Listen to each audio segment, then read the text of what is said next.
It's Sunday. It's MARKPIRES. I was walking down and it's the road real today, talk. looking for another way To ease my mind know my living. and help my living. It's real talk. It's the daily variety show, MARKPIRES Real Talk. I'm here to connect with you, to amplify your current state, and I'm here with you on day 715 in a row of the MARKPIRES Real Talk show. And we're gonna get into it like we do every single day. So I hope you're ready. Just strap in. Just grab your popcorn. What do you gotta do? You can't bring your popcorn? Head to YouTube, the DLive, to Twitch, subscribe, ding the bell, guys, because we're about to get in. Marie with the first super chat of the night before we even started it up. Look, we have started it up. Guys, not a competition, but if it was, Denise is the winner. Apparently, Trumper may not be the winner today. I'm not really sure. Don't watch politics, but I'm just saying, didn't look good from the headlines. Johnny, how you doing? Keith, how you doing? Daniel in the house. Awakening the Patriot Spirit. Great to see you. Klosik in the house. Marie, thank you so much for that super chat. Great way to start off the night, huh? Sunday night, we're kicking it here. Real talk. Who saw that premiere? Oof. I'll tell you what. That was probably one of the most inspired moments we've had here in the 715-day journey. Let's see what we could do tonight. Let's create something new tonight. You know, I always say, no matter how good yesterday's show was, yesterday's show is always great. Literally. I wake up every day and I'm like, what a great show last night. If I lived on that, I would never do another show. Oh, it was so good, I can't do another show. But I come out here saying, I'm going to destroy that show that we did yesterday. No matter how I feel, we are going to elevate this program. And we're going to have such a great time. So I just want to say hello to everybody. Let's see who else is with us. Bradley in the house. Fatima. Guys, I'm loving it. Patty's here. Hedge in the house. Whittick Bigley. Sometimes. Pamela. Look, guys, it's crazy. Giggles. Sometimes I just walk down and start giggling. I'm a giggler. Who know? Oh no, Christopher Walken is a giggler. Go by. If you just have something funny in the television, I start giggling. I'm a giggle master. Oh, Marie, again, thank you so much. Daniel, Denise, Mark, Screwhead, how you doing, buddy? No way, Screwhead, I'm so glad you're here. Thank you so much. Giggles told you to... I love Giggles' name so much, but because the positivity program keeps things nice and clean, I can't say the first part, but it is the best name on YouTube. One of the best names. There's other good ones, like we have Hopefully, which is awesome. I don't know if she's with us yet. Jim Williams, how are you, my friend? Great seeing you. And Jace is here, bud. I'm so glad to see you. You know, oh, guys, you know what this is. We need the woo-hoo. Who's ready for it? Woo-hoo! Yeah! The woo-woo! Have you ever been anywhere in the world and not had a woo-hoo? Keith in the house! Woohoo! I got a woo-hoo for Keith. Thank you, brother. Thank you so much for the super chat. You are amazing. Have you guys ever seen this? Okay. You're at the airport, right? Oh, hold on, nah, man. I got a question for you. You're at the airport, right? You got to go on a trip, corporate. Proud of you. You're doing well. They got you in first class. So you're there. You're in the line. Oh, I don't have to stand in the big line. I got like the pass here. I go right to the front. You go to the front, right? They're like, oh, sir, we got champagne for you on the board. When you got there, you got champagne. You're so excited about this champagne. It's a special vintage. Only this one aircraft carries the vintage in its hull. It's been hiding there since '82. Only you know about it. You're just about to get on. You get a phone call. It's Foch. I'm in the Bronx. You can't leave that corporate jet. Leave the brute that's been sitting in the house since 82, waiting for you to put your lips on that dry grape perfection. You can't leave that behind. Maybe take another trip next week. It's been there since 82. You can't wait another week. You can't get back in your car. You're in San Antonio. You can't take a couple-hour trip to the Bronx and pay respect. I'm there. I'm sitting there, my table. I got my Express. He's the best Express in the Bronx. Biscotte, dipping. I'm dipping that biscotte in my Express, doing a little stir. I got a stir Express. Yeah, I can smell it. I smell my Express right now. You're not gonna come back while I'm stirring my Express. You gotta come back while I'm doing the stir. 2 bites, done. How dare you? How dare you? San Antonio bound for your trip to the Philippines? Hold on a minute. You're from the Philippines. You're there. You work on shoes for a living. That's what you do. You do shoes, okay? You got an opportunity to become the shoemaster general. That's you. You could do it. All you gonna do today, you gotta double your quota, okay? You usually make like 20 pairs of shoes a day. If you can make 40, they're gonna give you the position. You're at like 33. Why the hell do I hear some freaking...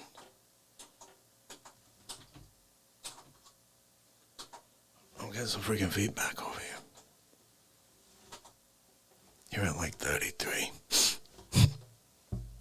You can't leave the 7 that you got left. Jump on the Air Philippines, whatever the frick it's called, Manila Air. I don't know. Get yourself a Manila wave at the same time. You're on your plane. Cool. I don't know what you're doing. You get there, okay? You're on. You may have to hide. I don't know. You get there. Forget about the general job. Just forget it. Fudge is in the Bronx. How dare you?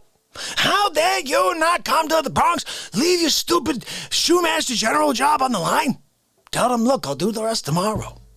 How dare you ask me to double my quota and not pay me double time? You didn't pay me time and a half. You're trying to milk me. You're holding a fake shoemaster general job out there for me. Like it's a real deal. You're just going to have me do double the quota, and then when I finish, you'll be like, oh, sorry, we gave the job to that other person over there. You go ask the other person, hey, so how do you like the new job? That person's like, what new job? You mean doing double the work every day and getting paid the same? And you're like, good luck with that. How dare you? Oh, guys, this is what happens when we get into how dare you guy. He just goes into some random tangent. You're in the Philippines? What the hell am I talking about? What? Seriously? Like, I don't know. I'm out of my mind. Where are we right now, people? I'm trying to get to the program. Can we get to the program, please? We're live. Yeah, thank you. Okay, great. How's everybody doing? Look, old Hammer Jam's going to probably come out sometime tonight, and we're going to have a good time with him. I do have a guitar ready, not both guitars at the moment, but we'll start with this one. So, guys, we dropped some pretty cool music over the last couple days. Barbara, how are you? Amber's in the house. Tom's in the... How dare you, Tom? How dare you? Rick Westfield, how dare you? How dare you? How dare you, Marie, start off the night with a super chat? Now everybody's got to try to beat Marie. She's the champ.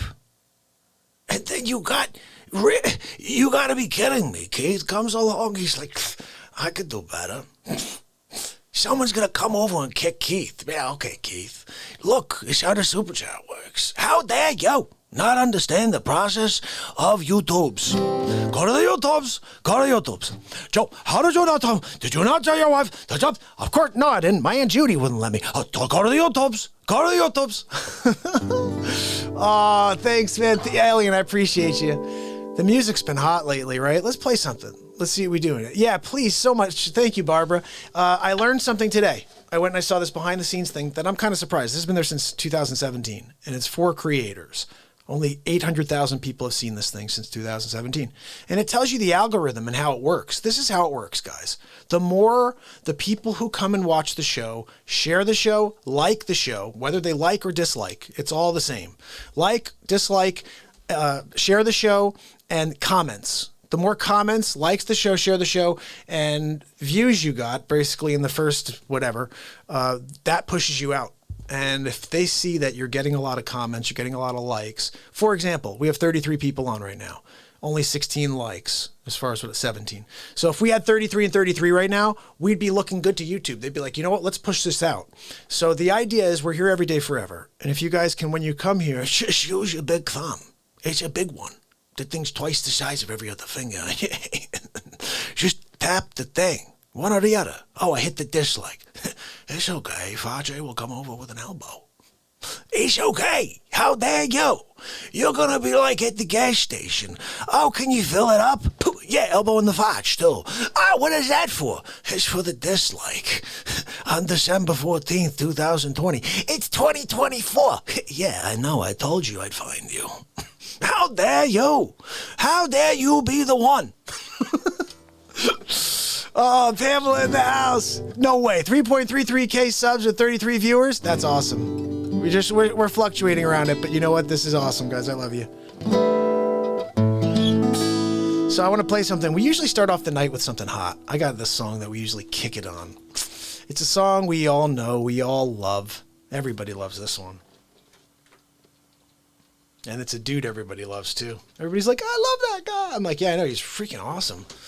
Seriously? Wait till you be like, oh my God, I can't believe you're playing that one. I'd be like, yeah, I love that guy. But yeah, I know. I just told you he's awesome. Like, nobody, you didn't believe me? How dare you not believe me when I tell you how good this gentleman is? We're going to do a little something. You know how I like to intro these things. 1983. Lionel Richie. All Night Long, redone in 2020 by MARKPIRES Real Talk, and I'm Casey Kasem.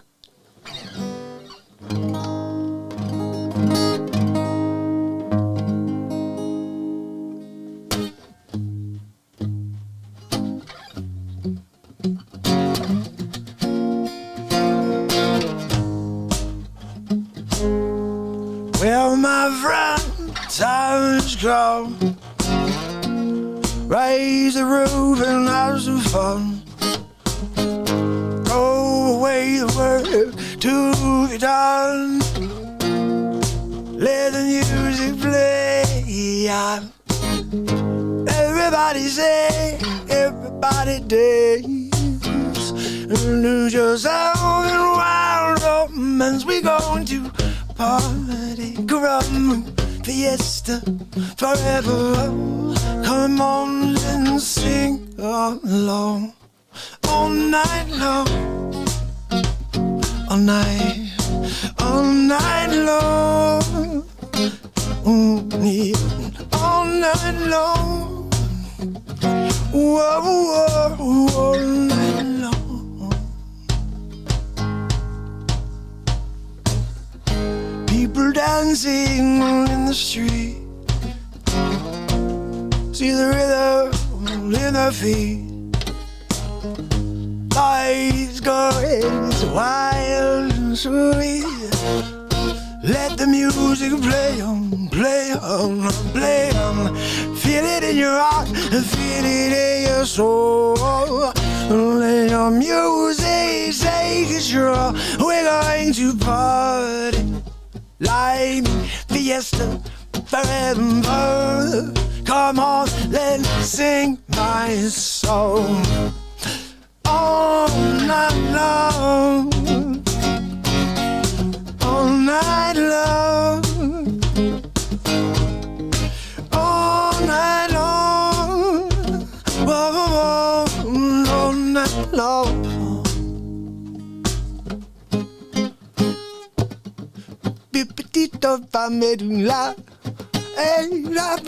I don't know how that part goes at all. Anyway, that's the song. That's what I play when I play it. I don't know the other part. I haven't heard the song since like 84. I mean, seriously? These songs I hear once when I'm a kid, and then I'm like, okay, I'll play it back again. Let's give it a shot. Anyway, who's on? Anybody kicking it with me?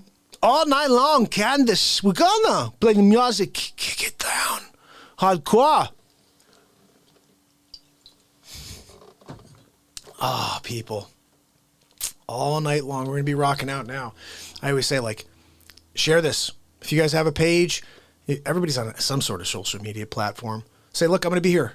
As long as you could stay, I'll be here for the next 3.5 hours. So, it's what we do. So I appreciate the donations because this is literally taking up a lot of my life on a daily, but it's because I think it's important and the world doesn't have what we're doing here. So I'll continue to show up for you.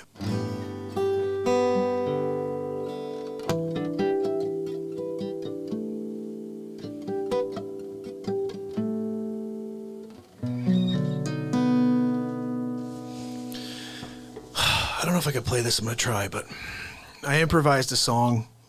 One of the first songs I improvised, probably in 1998. It was actually selected as runner-up for Song of the Year in 2004. And I improvised the whole thing. I didn't write it. I didn't sit down. I made it all up on the fly, just like we've done, just like you heard with the song we just listened to right before the show. Sometimes the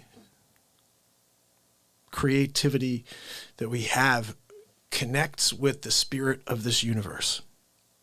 And what comes out is really, truly phenomenal. And it's something that you can't explain. And I'm going to show you one of the examples of that. Just listen to the lyrics here. There's no explanation for why these lyrics should come out in the moment.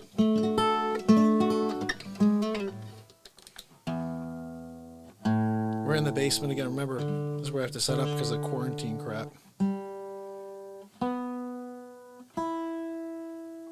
Honestly, like when we go back to normal, because it's happening. Marie, thank you again. When we do go back to normal, what am I going to do? I got to still stay set up over here, right? I mean, we're still doing the show now.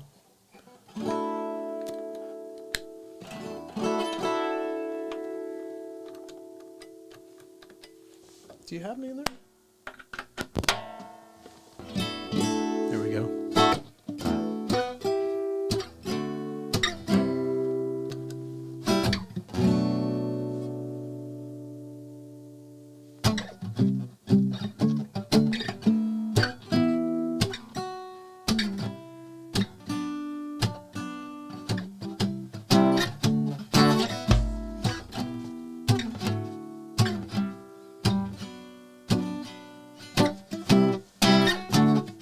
Traveling at the speed of light, I spread my wings as I fly.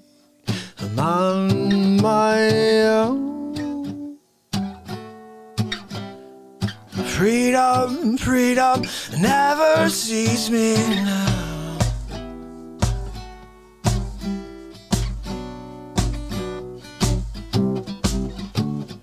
Daily, I wash my sins with the holy water that you bring to me. When your love shines so bright, it shines on me. Oh, I am for you. Well, well, well, I am. Who are you, Lord, if I can't see me? I'm trying to find what I dig, when what I dig is you. Digging me, I'm digging you. On and on and on.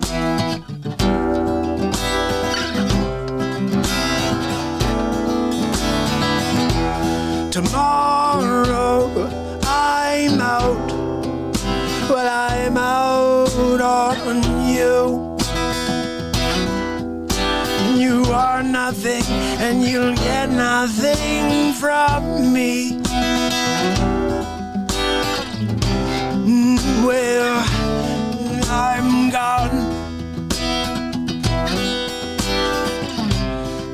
Well, I'm gone.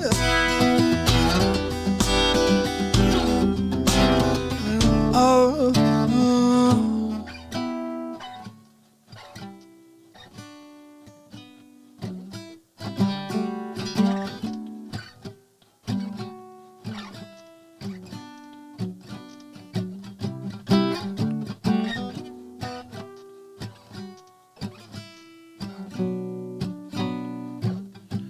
Trying to find what I dig, when what I dig is you.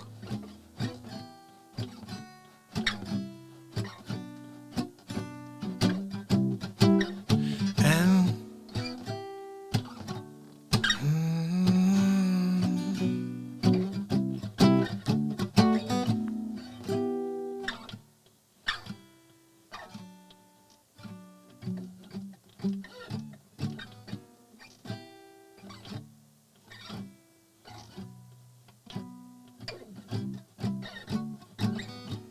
quietly we wait for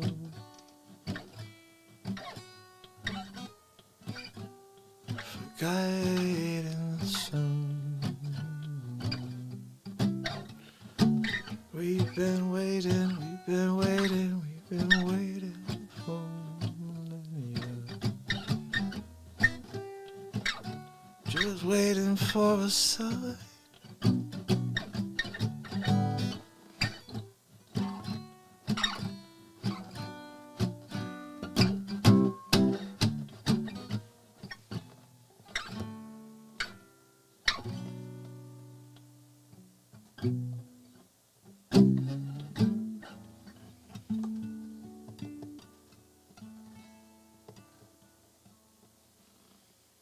There's a whole other verse I couldn't remember. That's what I was trying to improvise at the end to get to it. But I'm Gone was it's a great song. I can't recall how to get to that second verse. I think what happens is at the end of that jam when I'm going like...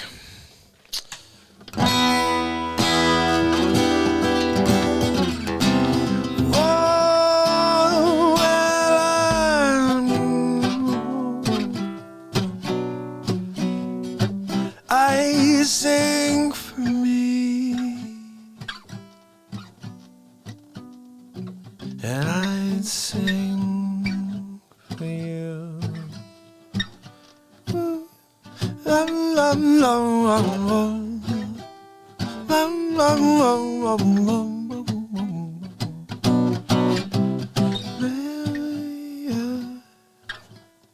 I got it now.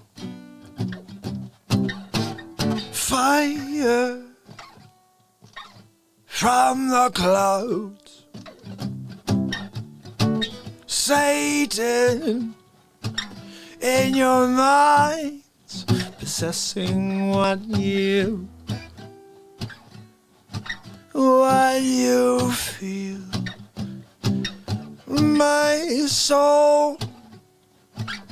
My soul is clean. It's clean from me. Are you clean from you? The Lord is coming soon to judge and to judge, and I don't know where I've been. Well, I'm looking for, and I'm looking for the wrong things in everything that I could have been happy. Well, I'm happy when I'm happy with me. Now I'm just like time. Oh, well,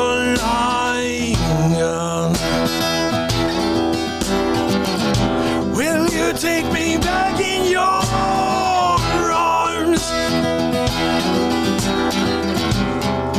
I'll be back in your arms.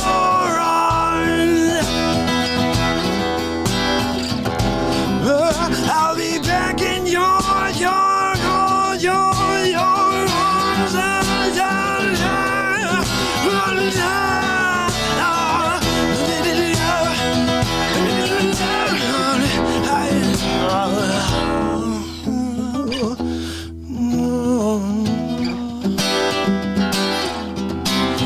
I'm back in your arms.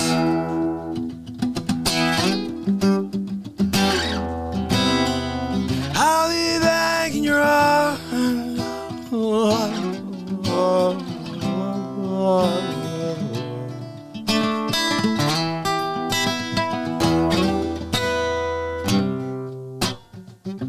I'm back in your arms.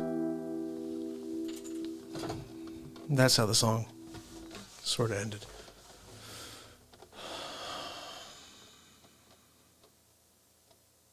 And can you believe I rolled that whole thing in real time? Fire from the clouds. Satan in your minds, possessing what you think, what you feel. Is your heart, is your soul clean? My soul is clean from me, or something like that. It's just wild how that came out in real time. Submitted it for a song contest with VH1 in 2004, and that was selected.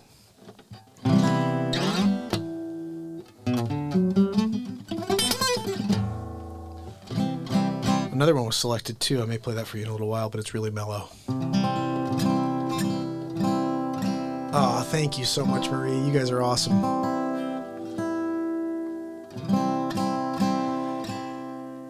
Sid, Edge, Act, Robbed, Pax.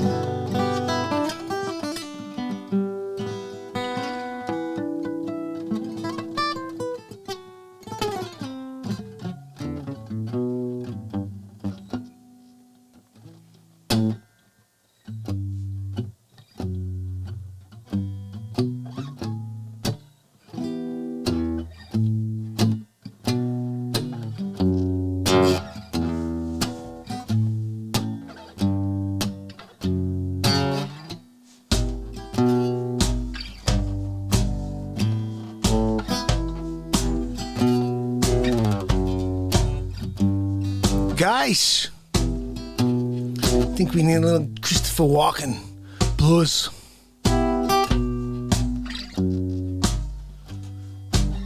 See, Monday night.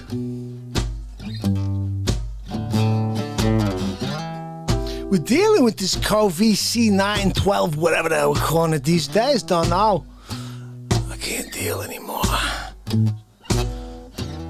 Gotta get out of my house.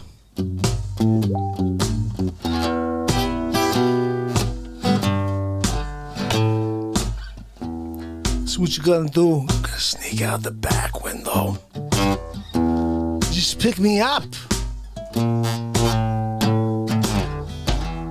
I'll get my bowling ball. We'll go to the bowling alley.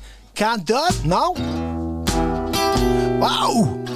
We did that a couple months back. I did Christopher Walken Blues. It was Walken. No, it was Christopher Walken. It was like a poetry thing. Oh, we're going to play it for you tonight. I'll find it. So, guys, let's see. We got the fam kicking it. Should we do a little Real Talk Family Jam now, or should we wait?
That's right, mama. That's right for you. That's right, mama, baby. Any way you do, that's alright. That's alright. That's alright now, mama. Any way you do.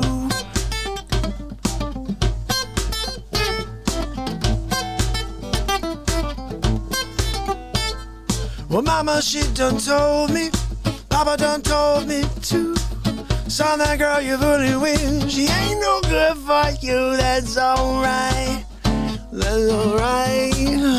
That's alright now, mama. Any way you do.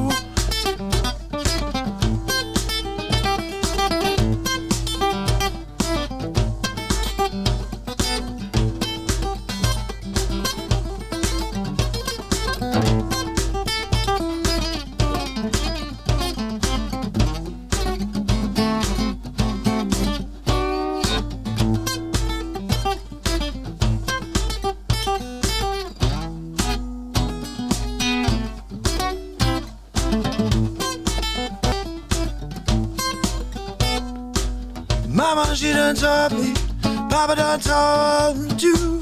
Son, that girl you fooling with, she ain't no good for you. That's alright. That's alright. That's alright now, mama. Anyway, you do.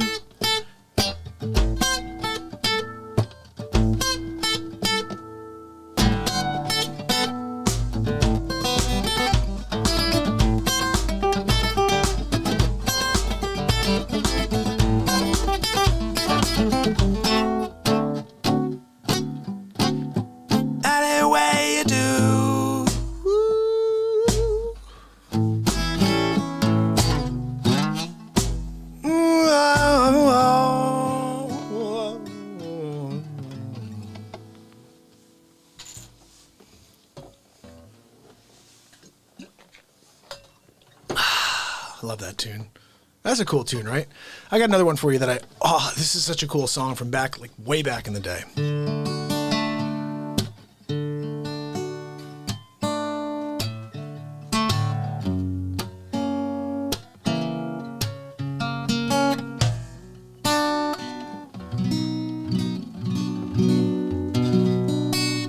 We're gonna have to get this thing, I'm gonna have to bring this in to get adjusted.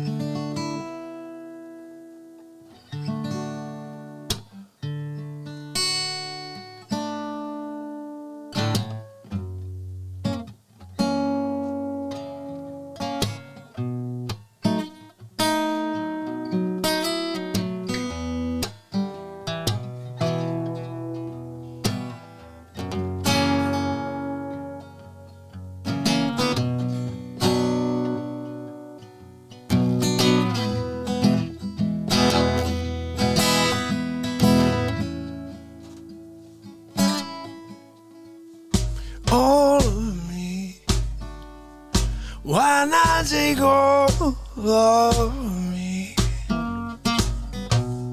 Can't you see I'm no good without you?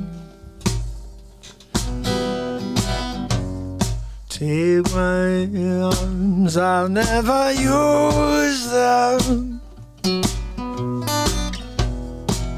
Take my lips, I'll never use them. Your goodbyes, oh, they left me with eyes that cry. How can I go on without you? You took the part that once was my heart. take all of me? All of me. Why not take all of me? Can't you see I'm no good without you? You took the part that once was my heart. Oh, so why not take all of me? All of your goodbyes left me with eyes and cry. How can I go on without you? Take my arms, I'll never use them. Take my lips, I'll never use them. But away, I say your goodbyes. Oh yeah, they but left me with eyes that were private. How can I go on without you? You took my heart. How that once was my heart. Yeah, I said, why not take all of me? I said, why not take all of me? One more time. I said, why not take all?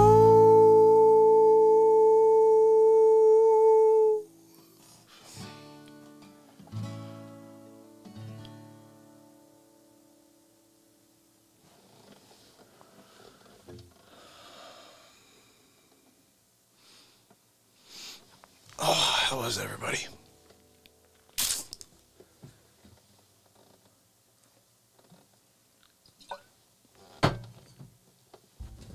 Monica, good to see you. Oh, wow. P.S. Smith, good to see you. Thank you so much. Third time. Thanks, bud. I'm so glad to see you here. Guys, thanks. We're going to be kicking it here all night. If you have anything you'd like me to try to play, I'll give it a shot. We're going to get into some laughs in a little while. How dare you? We're going to get into some how dare you as well. You just have to enjoy. Okay. That's it. Oh, thanks, bud. Appreciate it. You too? You got it, Monica. You got it, Monica. You want to hear some you too? You got it. The question is, what should I play?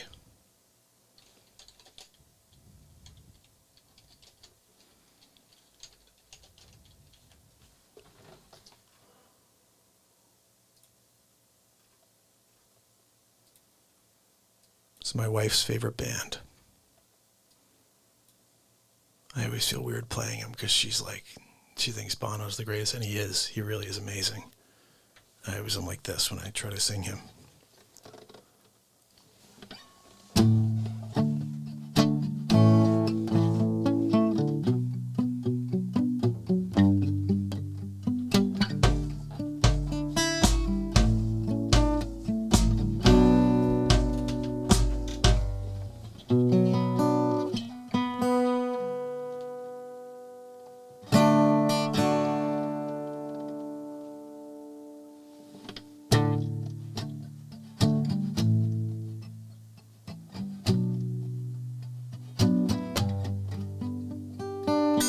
I can't deal with that. I'm sorry.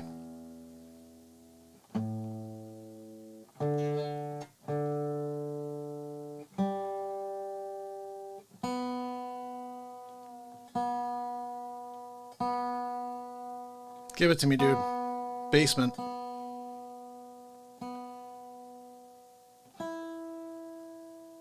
right, that'll work. Should.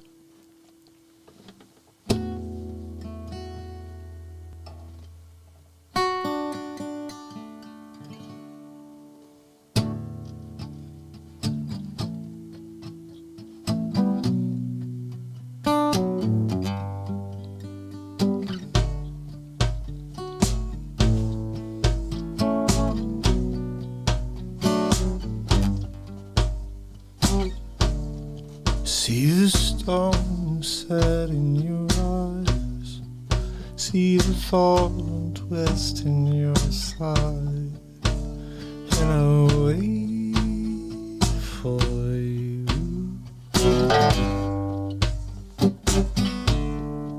Sleight of hand and twist of fate. In a bed of nails she makes me wait. And I wait without you. Without you. Without you. Through the storm we reach the shore, and you give it all, and I want more. And I'm waiting for you. Without you. Without you, yeah, I can't live. Without you. You give yourself away. You give yourself away. And you give, and you give, oh, and you give yourself away. And tired, my body bruised. You got nothing worth, nothing left to lose. And you give yourself away. And you give yourself away. And you give, and you give, and you give yourself away. Without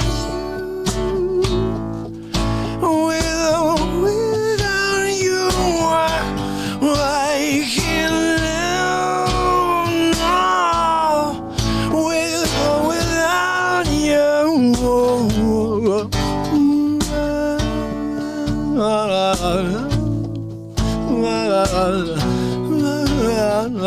you. Without you. Without you.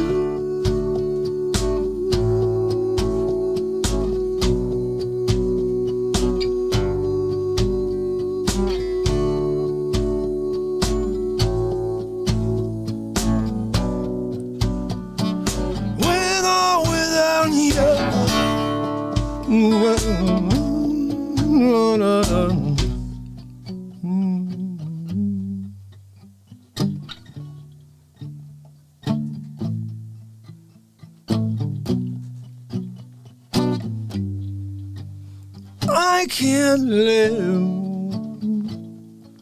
without you, yeah.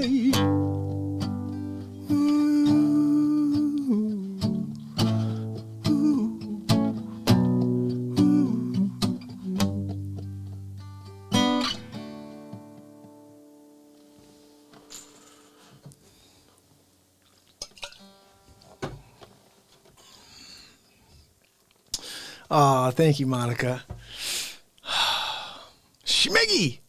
Schmiggy, some guys come down. God bless America. Whoa! Of course, one America at a time.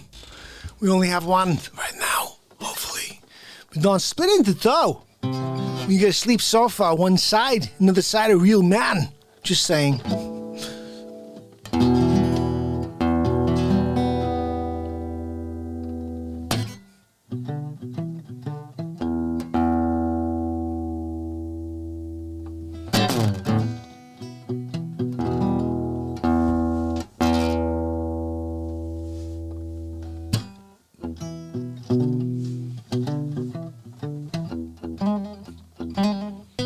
Love me 2 times and I'm blown away.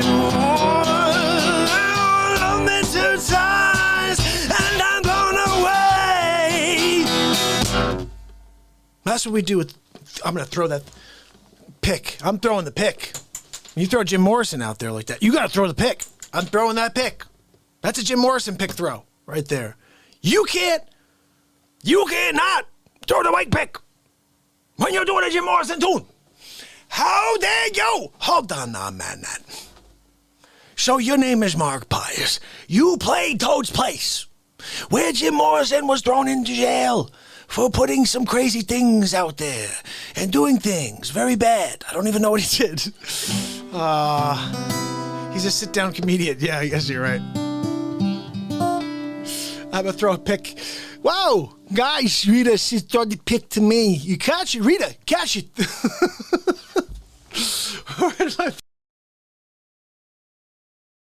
Oh, guys. Like, Rita, here you go. Oh, guys. I'm here to connect with you guys. We've been here for 715 days in a row. I'm 15 days away from my third year, starting the third year of Real Talk. And I'm so grateful to have you with me to take this journey together, because it just starts when you find it. I've been here forever. I'll continue. If you could leave for 5 months and come back, I'll still be here every single day dropping this. So I hope you come back. I hope you spread the word. This show grows because of you. It will not grow unless you guys do what you do, which is tell people things you like.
Heard through the grapevine was longer, won't you be my baby? We should do that right. Heard it through the grapevine was longer, would you be my baby? That right. Heard it through the I thought I already got rid of that. So I can get rid of stuff in the moment too. That right. Heard it through the grapevine was longer, won't you be my baby?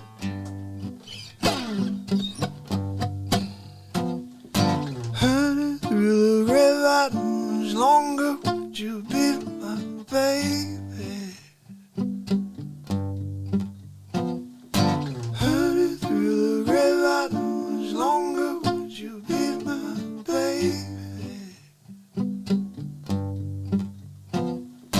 Heard it through the grapevine much longer. Would you be my baby? Heard it through the grapevine much longer. Would you be my baby? Heard it through the grapevine much longer. Would you be my baby? You know a man ain't supposed to cry. Much longer. Would you be my baby? I bet you're wondering how about your plans to leave me, please. Listen to the guy that you knew before. Between the two of us, you know I love you more. It took me by surprise, I must say, when I found out yesterday. Well, don't you know I heard it through the grapevine. Not much longer would you be mine. Oh, heard it through the grapevine. Not much longer would you be mine. Ooh, I heard through the grapevine. Not much longer would you be mine.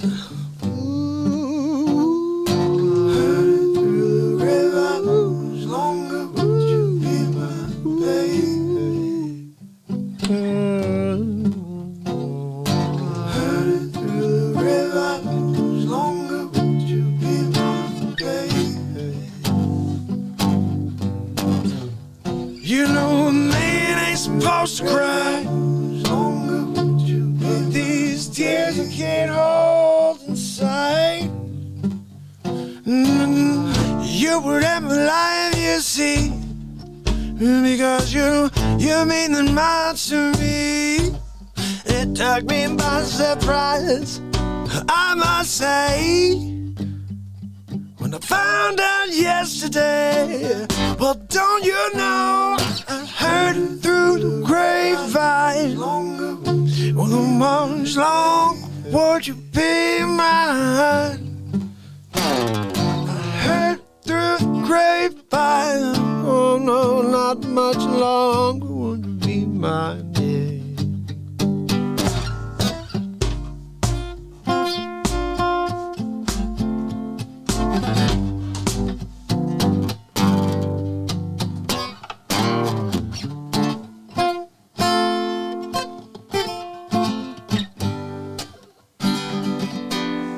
What, hating how this guitar sounds right now. Listen to this G chord.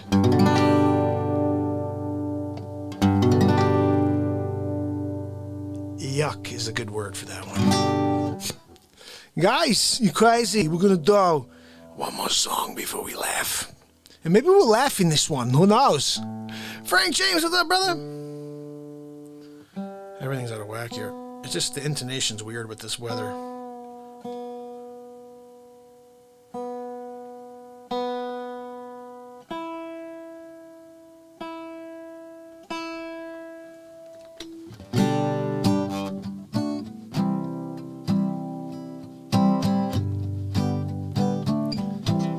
Guys from the top, a super trump at the house. You get down with the big league. We're gonna win the big league. That's right. We're gonna take it to the Supreme Court. I'm gonna go back and say, wait, what are you thinking? You gotta give me one chance, make my case. I'm gonna make the case. I'm gonna kick you in the face. Cause we're winning big league if we had real votes. And then you wanna put some guy with some trick and shit. You go, what? I didn't say that. I said chicken scratch is what I meant to say. I'm like, holy cow, you gotta be kidding me. Cause I can't know what's really right. I gotta say, really, you could just stay in your basement, dude, don't go panic, and you could say I'm just a sleep sofa, and then you get more votes than Donald J. Trump winning bigly? I don't think so. No.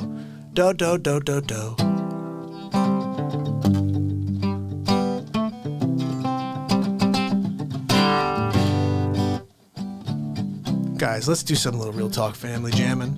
Because Because you know what? We can't change what's going on in the world around us. What we can do is live in the light right here every single day on the Real Talk program, and we can level each other up in the chat, and you can listen to some great music. You can laugh. I'm going to try to do my best in order to help you feel some way. I don't know how, but we're going to feel better than we did before we even got here today. So let's start right here.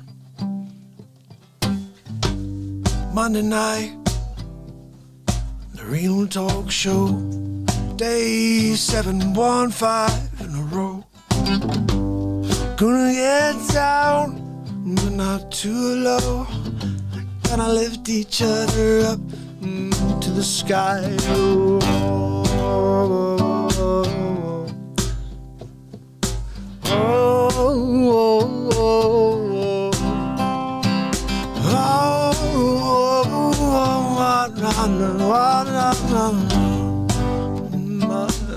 here's the Real Talk Family Jam. S and Giggles, kicking it. Dorothy Tucker in the house. And I see Farkas Belleville kicking in with us, and Hedge is there too. Jim Williams, I see you. Oh, and I see Wolfie, and I see Frosty, and I'm waiting for the next chat. I'm waiting for the next cat. And there is Candace showing up at the bottom of the screen.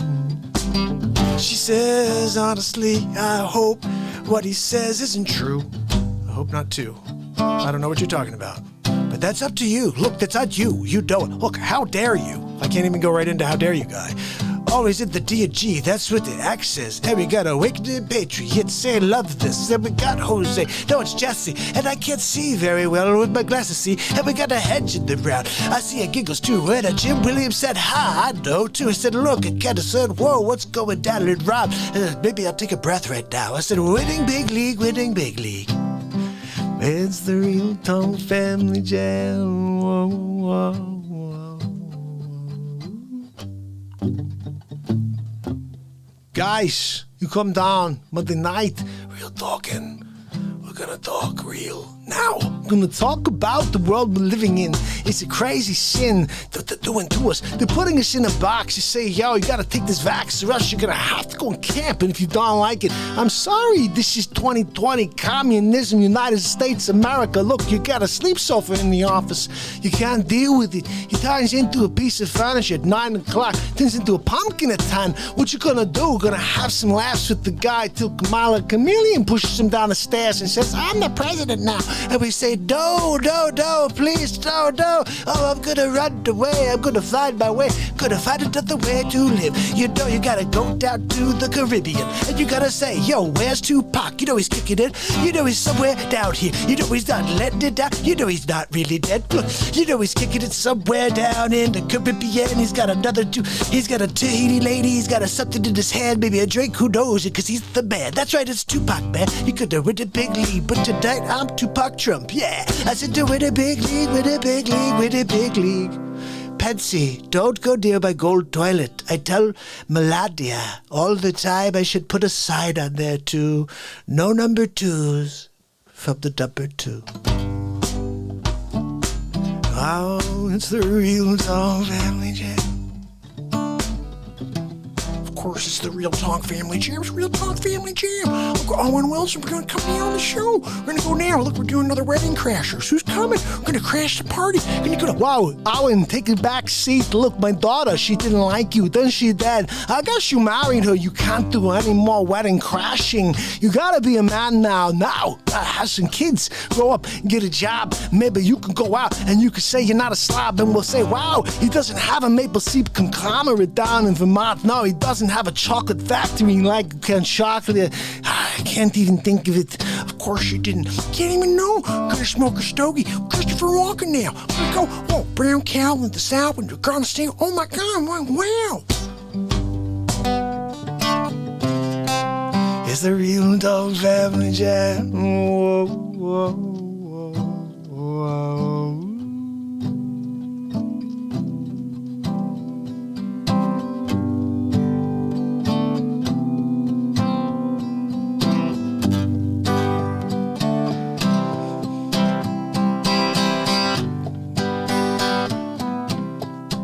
It's the real dog family jam. Family jam. It's the family jam.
Family jam, family jam.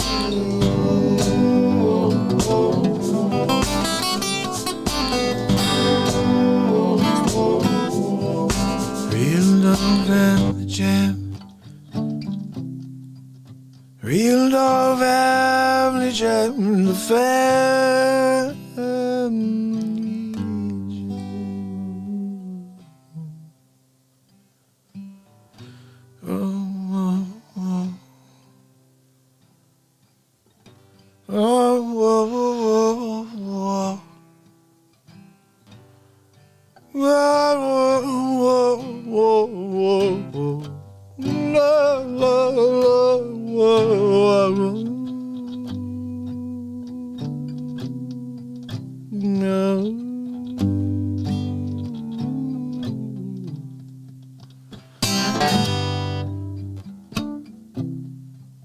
Real dog.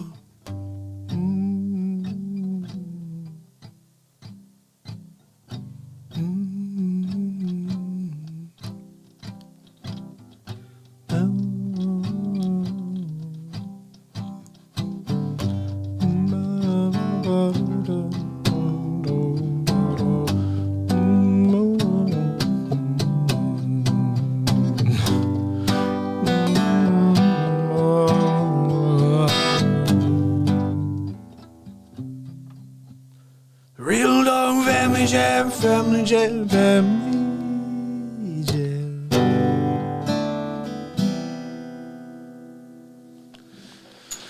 Did I see my brother Wages is in the house with us? Brother, are you here? Let me scroll back a little bit because you know I'm in the middle of playing. I don't see much. I'm just eyes closed, doing my thing. Do you know what I mean? Do you know what I mean? Guys, I'm not sure if any of the mods can share any of the links, but pass some links in there, please, and let everybody know to subscribe, please, if you're new, because we need to continue to grow this family. The only way that happens is if we remind people to show back up tomorrow. Yeah, I'm not sure if he's going to be popping in tonight. I spoke with him earlier today. Let's put this puppy down. We had our Real Talk Family Jam. We played an hour of music, guys. Now we go to the face swaps. Now we're going to laugh. Now it's time to laugh, guys. You can't. Yeah, I spoke to Wages today, guys. We are sending all of our love to Wages and on his journey. And we need him to get healthy and to stay with us, to be here with us, you know. I had a nice couple-hour conversation with him today. Honestly, wish I could have put...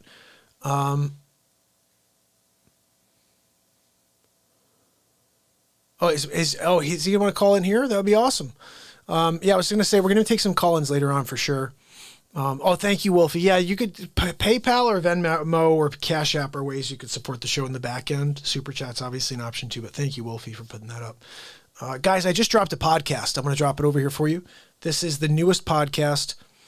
It's yesterday's show. Guys, we're following this show on the podcast. So all you have to do is download it. It's free of charge. Click that link. You could download your podcast of choice and just download and subscribe. So tomorrow you get the newest episode. I'm putting a new one out every day, every single day. Okay. Just like we do the show, except for the Saturday and Sundays. I'm not doing podcasts because nobody's really driving around. Not that many people except Keith. But Keith, I told you, if you need one, you let me know. If you get through all the podcasts, Keith, and you're like, I need another MARKPIRES Real Talk podcast, and where is it? It's Saturday right now. You just send me like a little message, and I will fix that up. Sharon, how are you? It's hammer time indeed. Something weird, Sharon. So I was today in the back end, and I saw you were for some reason in the blocked list. How crazy is that? I couldn't believe it. So I'm glad that I kind of opened that up. I also did something. I went in and I kind of took a bunch of mods off because yesterday I saw a bunch of people come. Like, is everybody a mod here? And it's not the best thing in the world if everybody's a mod. I've been learning. Like, I don't know anything about this, guys. It's so new that I even have people with us. You know, I was here in the shadow ban hole for years. But so basically what we're going to do is try to trim it down.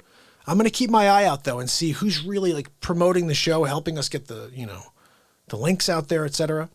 And we'll, if we need more, we'll get more. But I think right now we're probably good. We have probably more than we should at the moment, but we need more on DLive. So if you want to be on DLive, let me know. Shadow mods. Sharon, I'm so glad you're here. No, Sharon, I've got one property that I just cannot get rid of. I need more clients. If anybody wants to send me a lead, I get this new business. It's not a new business. It's what realtors do. It's called referrals. And if you're looking to buy or sell, I interview people at my firm at Berkshire Hathaway in the city that you live and find you the perfect agent. It costs you nothing. And if it works out, I get a small referral fee from them at the end, and they're happy to pay it. I pay referral fees whenever I get business. I love it. So keep that in mind, and I'm happy to help anybody. MJ, I'm so glad you're here. Yeah, Wages isn't doing well. He's not feeling well, and he's basically told you yesterday what's going on. So I don't want to speak out of school because I wasn't on when he explained what he's going through. But he's dealing with a lot of health issues currently, and he just needs our light and love. So if you could send any positivity, yeah, exactly. So Sharon has it right. His legs are swollen and he can't breathe very well. So he's having lots of issues currently. He said he had an issue going to the football game with his son. And that's where he was like, look, there could be an issue. So I was just talking to him today. I had some, it's funny. I'm the furthest person from the guy to speak to when something like that's going on, but I wanted him to understand how important he is to all of us. So my conversation with him today was a real talk, just basically to tell him how important he is to each and every one of us, and that outside of the family, in his literal family, who he's the world to them, the wages world is right there. He has 45,000 people plus that love him and care about him and his well-being. And I think, what it is at the end of the day, I'm very similar. Like I don't go until I feel like it's like, I gotta go. You know what I mean? Like I was joking about this, but I was even saying, I was like, my arm could be like falling off. Like, yeah, I think it's supposed to do that. I'm like, oh, like I'm dragging this leg, like it came out of the socket and I was literally pulling along the ground. It's not even like near the socket anymore, but I think it's supposed to do that. That's what I'd be saying. I'll be like, no, I think it's cool. I'm gonna just check and see if it gets better after a few days. If it doesn't get better, I'll go. But let me check it out and see. You see that same guy like 6 months later, he somehow repaired the leg, but he's dragging it around still. He's like, it doesn't hurt anymore. So basically that's the thing here, is we need to send our love to our brother. And, life is crazy, guys. You can't, and this is what I wanted to explain. You can't hold back the truth from the people that care about you because you're afraid it's going to be a burden to them. And it was just 113:13. I'm glad I said it right then. But you can't hold things back from the people that care about you just because you feel you're going to be a burden. I think those people want that burden. I think those people want to hold that weight and help you with it. And so when you don't ask, they almost feel offended. And they almost feel like, wow, wait, I would have loved to do something. I would have loved to say a prayer. I would have loved to help in some manner. So my suggestion is to always, that's what I say to you guys, always lead with your heart and share how you feel with people. And that's going to help you find the radiant moment within every second you have. That's the best I can say about it. But for now, guys, yeah, check out Wages. You can check out his PayPal. I'm not sure if when he gets over here, I'll ask him to drop it over here too, and we'll just see if that's something that he can get. At the end of the day, though, guys, he's going to have to go in order to get better. He's going to have to. The thing is like the fear is either there's something that can be done or there's something that can't be done. So the thing is, I'd rather go and just hear them say, look, nothing can be done. At least I know. Or to find out there is something that can be done. That would be the key. And at least to take the steps before it's too late, But anyway, my heart and my, and everything goes to Wages at this moment. Hopefully he's resting, Oh no, really, Giggles? I think he does. I'm not sure though. I think he does. But I think it's, obviously not everything's covered by insurance anyway. Even if he did have it, it doesn't mean that everything's, covered. But what I would say is this. I love that guy. And I told him today, I was like, look, you have to understand something. And I'm just going to tell you guys, this is how I feel about everything here. Like the work that we're doing here is the work of the Spirit, whatever you want to call that Spirit. This is the work of that Spirit. And Wages recognizes that. And he brought you all over here. And unlike some people who may not want to do that just because they're like, look, I've worked to get this and I don't want to share. I don't understand that. I'm going to be a sharing person my whole life. Like at the end of the day, I don't see anything else as competition because what we're doing here is so different. What we're doing here is so unique. We're connecting. We're here to interact. Right, Brian? Frosty, Giggles, Frank, Jim, Linda, MJ? We're here to connect. We're here to interact. Tanis? We're here to level up. We're here to find the joy in life that currently doesn't exist. And together we amplify that moment. Together we become stronger. I go back to my original, there's a couple things that have been spinning around in my head. Like I just keep thinking to myself, how are we so focused on the past when we're living and everything else that's been, basically told we have to follow is from thousands of years ago? I want to ask you one simple thing that I came across. This is an interesting thing. I have a hard time believing stories, okay? Especially when I can use my heart and my intuition to feel out what's really true. after 715 days in a row of connecting for 4 hours in a row, unscripted, to the light of the universe, I know more than a book. I feel more than that book because the book is not accurate. It was written by man. What I'm connecting to is something that has not been touched or marred by man. And I want to ask you one thing. This is why I know this is absolutely right. If I feel that way, and I know for sure that what I do on Real Talk here and what we do here on Real Talk is more closer to the truth of what the universe or how the universe is supposed to run than any religion that's ever existed. I believe that just the way I feel, because you can believe any religion here. I don't want you to believe anything different than what you believe. I just want you to come here, leave the religion stuff though at the door. Like whoever your God is, just leave it at the door and come here and love each other. Let's lift each other up. And then we go back to our religions and we bring that happiness there. Good for you. Are you Jewish? Are you Catholic? Are you Buddhist? Go for it. Because they're all the same thing.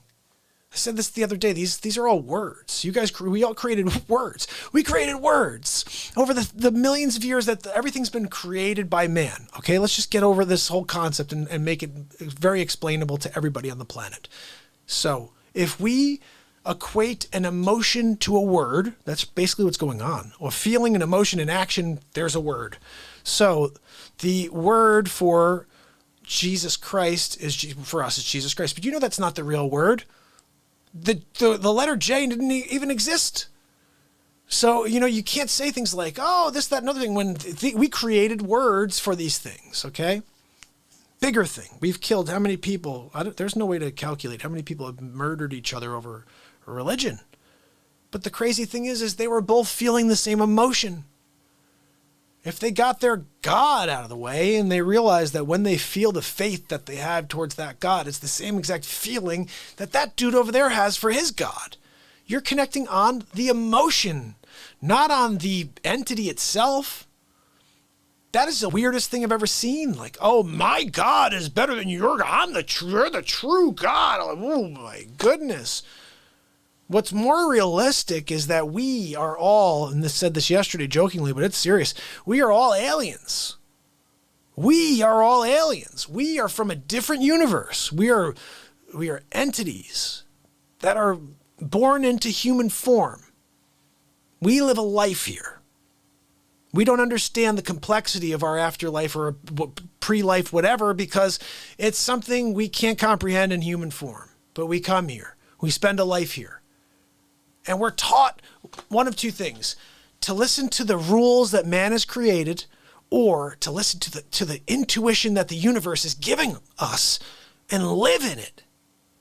And one final thing I want to ask you. So if I'm a guy, and I am, who knows this, I'm telling you how I feel and how I know this is true, then why do I have my children in CCD?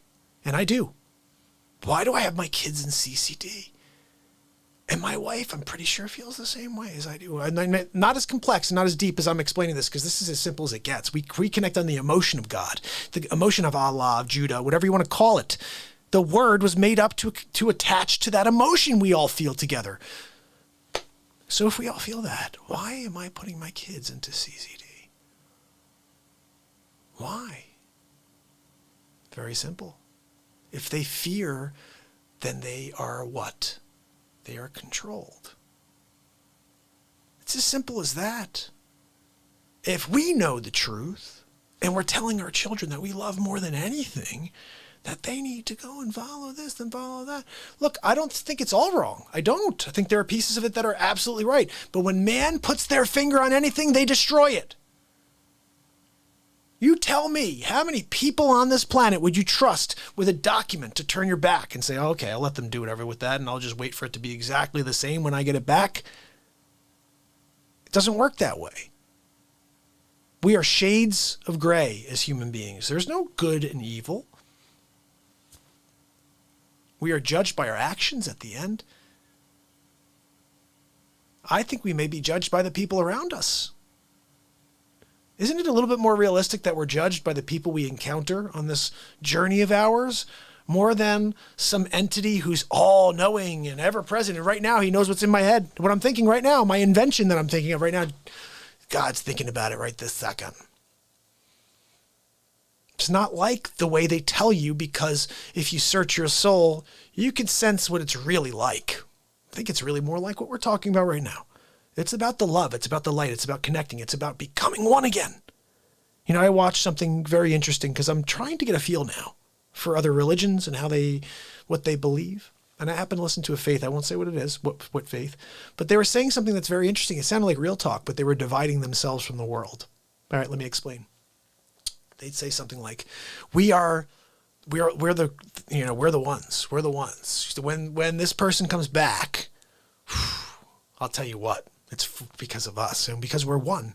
We're truly going to be one when the person comes back, the spirit, Messiah, whatever you want to call it. When they come back, we will then literally be one because they will connect us. I'm like, holy freaking cow, that's interesting. So this one sect, you're the only ones. The rest are banished. The rest are going to hell because they didn't believe in the God that you believed. Come on.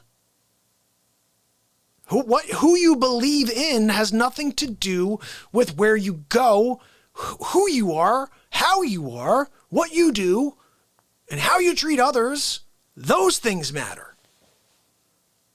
Oh, no, but he believed in Jesus. He murdered 15 people, but he believed in Jesus, so he's probably going to heaven now.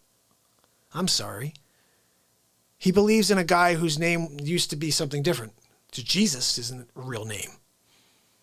It was like Hosea or something like that. Hosea. Oh, okay.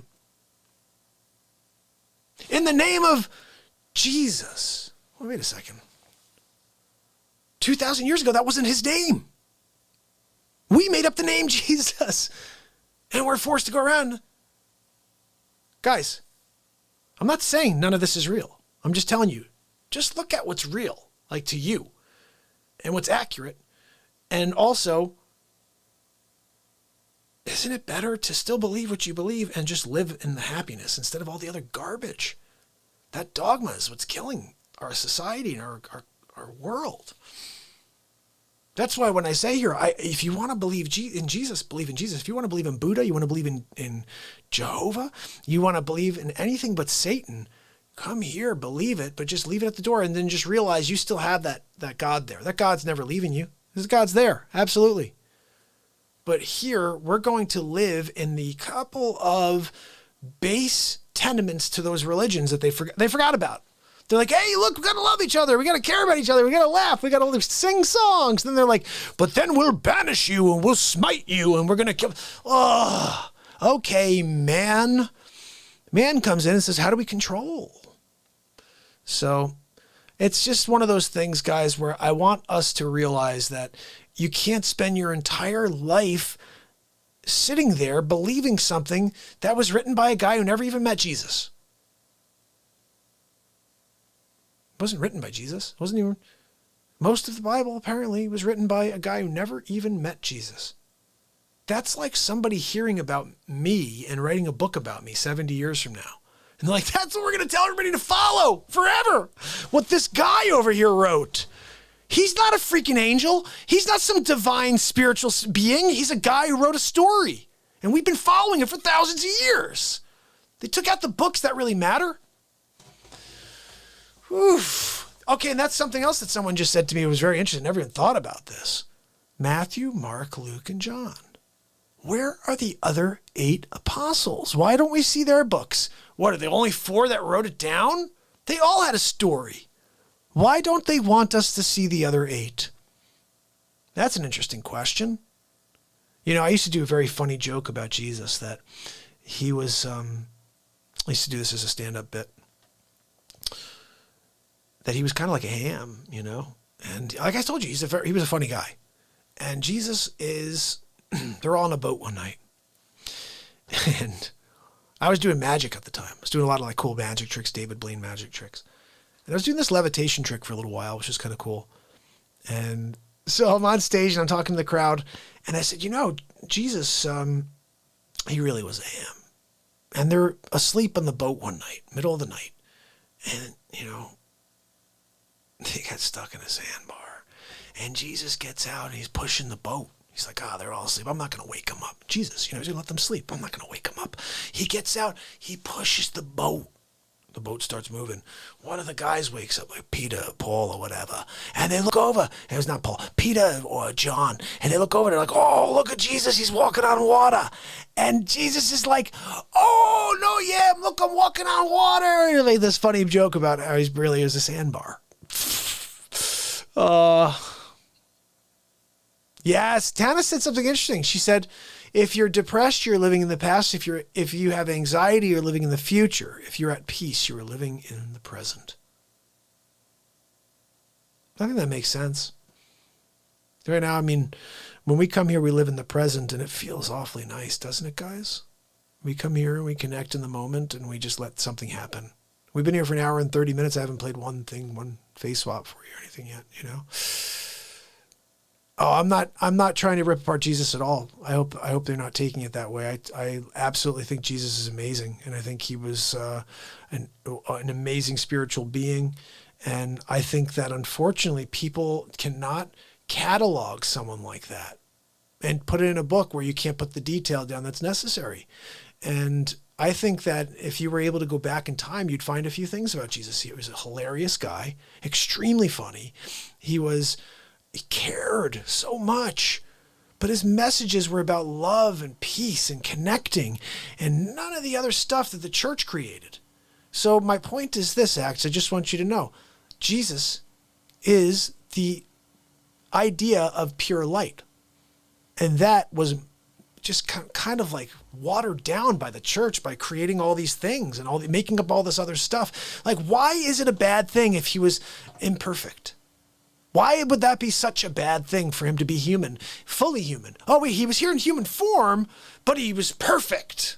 What? There's stories about him like using his powers to kill birds. It's just some sort of weird thing. He was just testing out his powers. That's not perfect, but he's perfect. There's no such thing as perfect, but he was amazing. He was God. He was godly. But you know what, Acts, and you know what, everybody? We all have the light of God in us. And I think what Jesus was trying to tell each and every one of us is that we are all a part of God. We are all a part of God. And the way to the light is through you, Acts. The way to the light is through you, Farkas. It's through you, Hedge. It's through you, Hadley. It's through you, Frosty.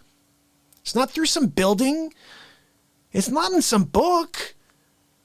It's through you. You are living.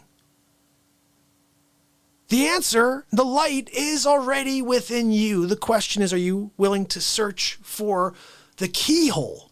And then are you willing to look even longer to find that key? It takes a very long time. It took me 40 years to find the key. You are the answer. Jesus was trying to tell us that because he lived then. And I said something the other day, like back then they've been talking about he's coming back tomorrow. And they've been saying it every day for millennia. The world is messed up. He's coming back tomorrow. Or is it more realistic that he was trying to tell us we need to fix ourselves and we are the answer and we have the way and the pathway back to the Lord, back to the spirit of the universe, but you need to find yourself. You need to look within. Stories and keeping people in line. Search your soul. Jesus was an amazing prophet. He was the Messiah, whatever you want to call him. But even those things are just words. He was the purest that we've known to date. And we had a religion created around him. The question is, what we are taught in that religion, is that everything the man wanted you to really follow? And my answer is no. There's no way he would have written in some of the things that these other apostles wrote in there. If you had a chance to ask him to write the Bible and say, this is what I want you to teach people and I want them to live like this, it wouldn't have been written the way it's written. These are stories about how they saw someone do this and talk. That's like you guys writing about me. I'm a passionate person who loves you. It's about like you writing about me. It's not the same thing as the person who feels it writing about it and saying, this is how you need to live. This is how you need to believe and feel and love. Oh, no. I saw the passion. I saw the passion and I wrote it. Did you? Did you? Well, we have 4 different accounts. Well, what happened to the other 8 accounts? I want to see them. I just want to read them. I just want to read like what happened. Because we don't have television. We don't have video of the man. We don't have anything besides these encounters that were written and then that were cataloged 70 years later by a man that never met Jesus. That seems like a lot of faith to hold on to. When I think that it's all just words anyway. They're all just words. If Jesus is God, if Jesus is the light, then he is the feeling you feel when you connect to that faith you have. And so is God. So is Judah. Everything. It's all a feeling. We as humans tie everything to a word. I'm not trying to be controversial here, guys. I'm just telling you that I think it's really about love and light. And that's what Jesus was about. That's it. Everything else that comes along with religion is part of the problem. We need to start getting back to loving each other again.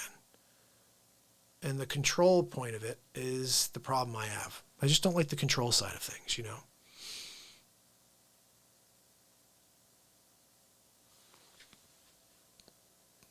Let's see what I say, everybody. You know, and I understand too that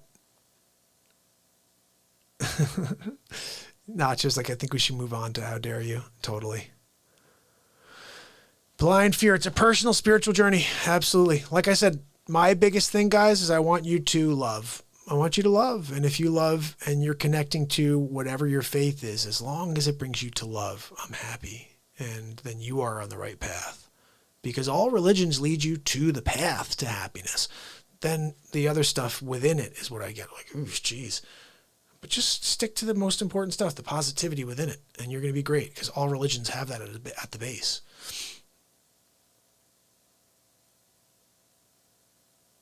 Not me. Anyway.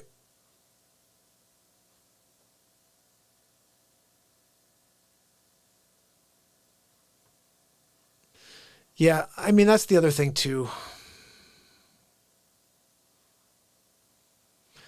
Yeah, and Frank, that's what I'm saying. He was tested as one of us as a man is basically what I'm saying. Is like, if you live in the human body, you're a human. We feel the entire palette of emotion.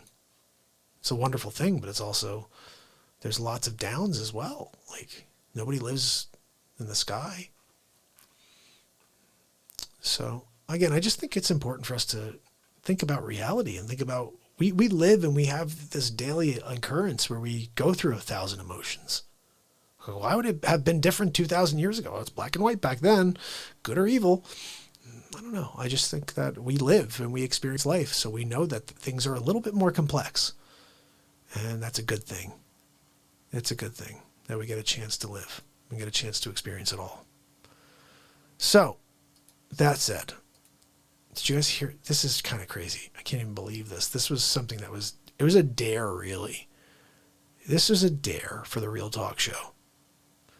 And I pulled it off. Check it out. Oh no, we're not getting any audio right now. That's because I touched the back over there when I threw my pick. Let me see. Let me turn this on. We're going to have a big problem. All right? I'm going to have... Hold on. Americans. I think it's important you understand you have a new president coming in. If you're not ready to embrace Joe Biden, we're going to have a big problem.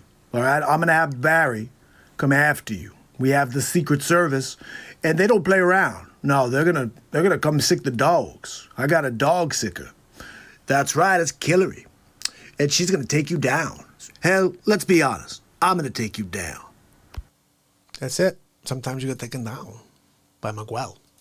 By Miguel! I am sorry about bringing that up, guys. Like I said, I can't control where Real Talk goes. I won't stop being me. That's the one thing I can say. This was a funny thing that happened when Trump, all of his family decided to write books about him. Then there's a little outtake at the end. Let me know what you think of this. Hammerlin, Jamison, ripping the lid off of it. Donald Trump, he's giving us the scoop on 2 or 3 books coming out. Thank you so much. I appreciate you coming to join me on short notice. I wanted to let you know there are a couple of tell-all books coming out. First one's on my lovely wife, Melania. I'm not sure where this lady thinks she gets... Oh, she's from the Washington Post. There we go. That makes sense. It does. I mean, look, election year, we're going to have a book come out like 4 months before the election. And it's going to be a tell-all about your wife and about how she doesn't like you. And you sleep in different beds. Of course we sleep in different beds. She snores. She's a snorer. Look, I'm sorry. Donald J. Trump needs his beauty sleep. And if you had a snorer from Slovenia in the bed next to you, I think you would also want to have your own gold bedroom with a gold mattress and a gold pillowcase. So anyway, the other one is a tell-all book from my niece, of all people. You think there'd be some family loyalty, but no, it's an election year. She can make some money. Look, she's not a billionaire like Donald. So she's taking her shot. I get it. The other one is Bolton. I gotta tell you, Bolton, he's not like Michael Bolton at all. He has no charisma. No charisma like Michael Bolton. I'm just saying, he's not charismatic at all. He probably takes a crap very awkward as well. Like maybe he's like leaning, to stabilize. I don't know. Look, it's all BS, fake news, just letting you know. I'm just saying, he's not charismatic at all. He probably takes a crap really awkward. Like maybe he's like leaning against...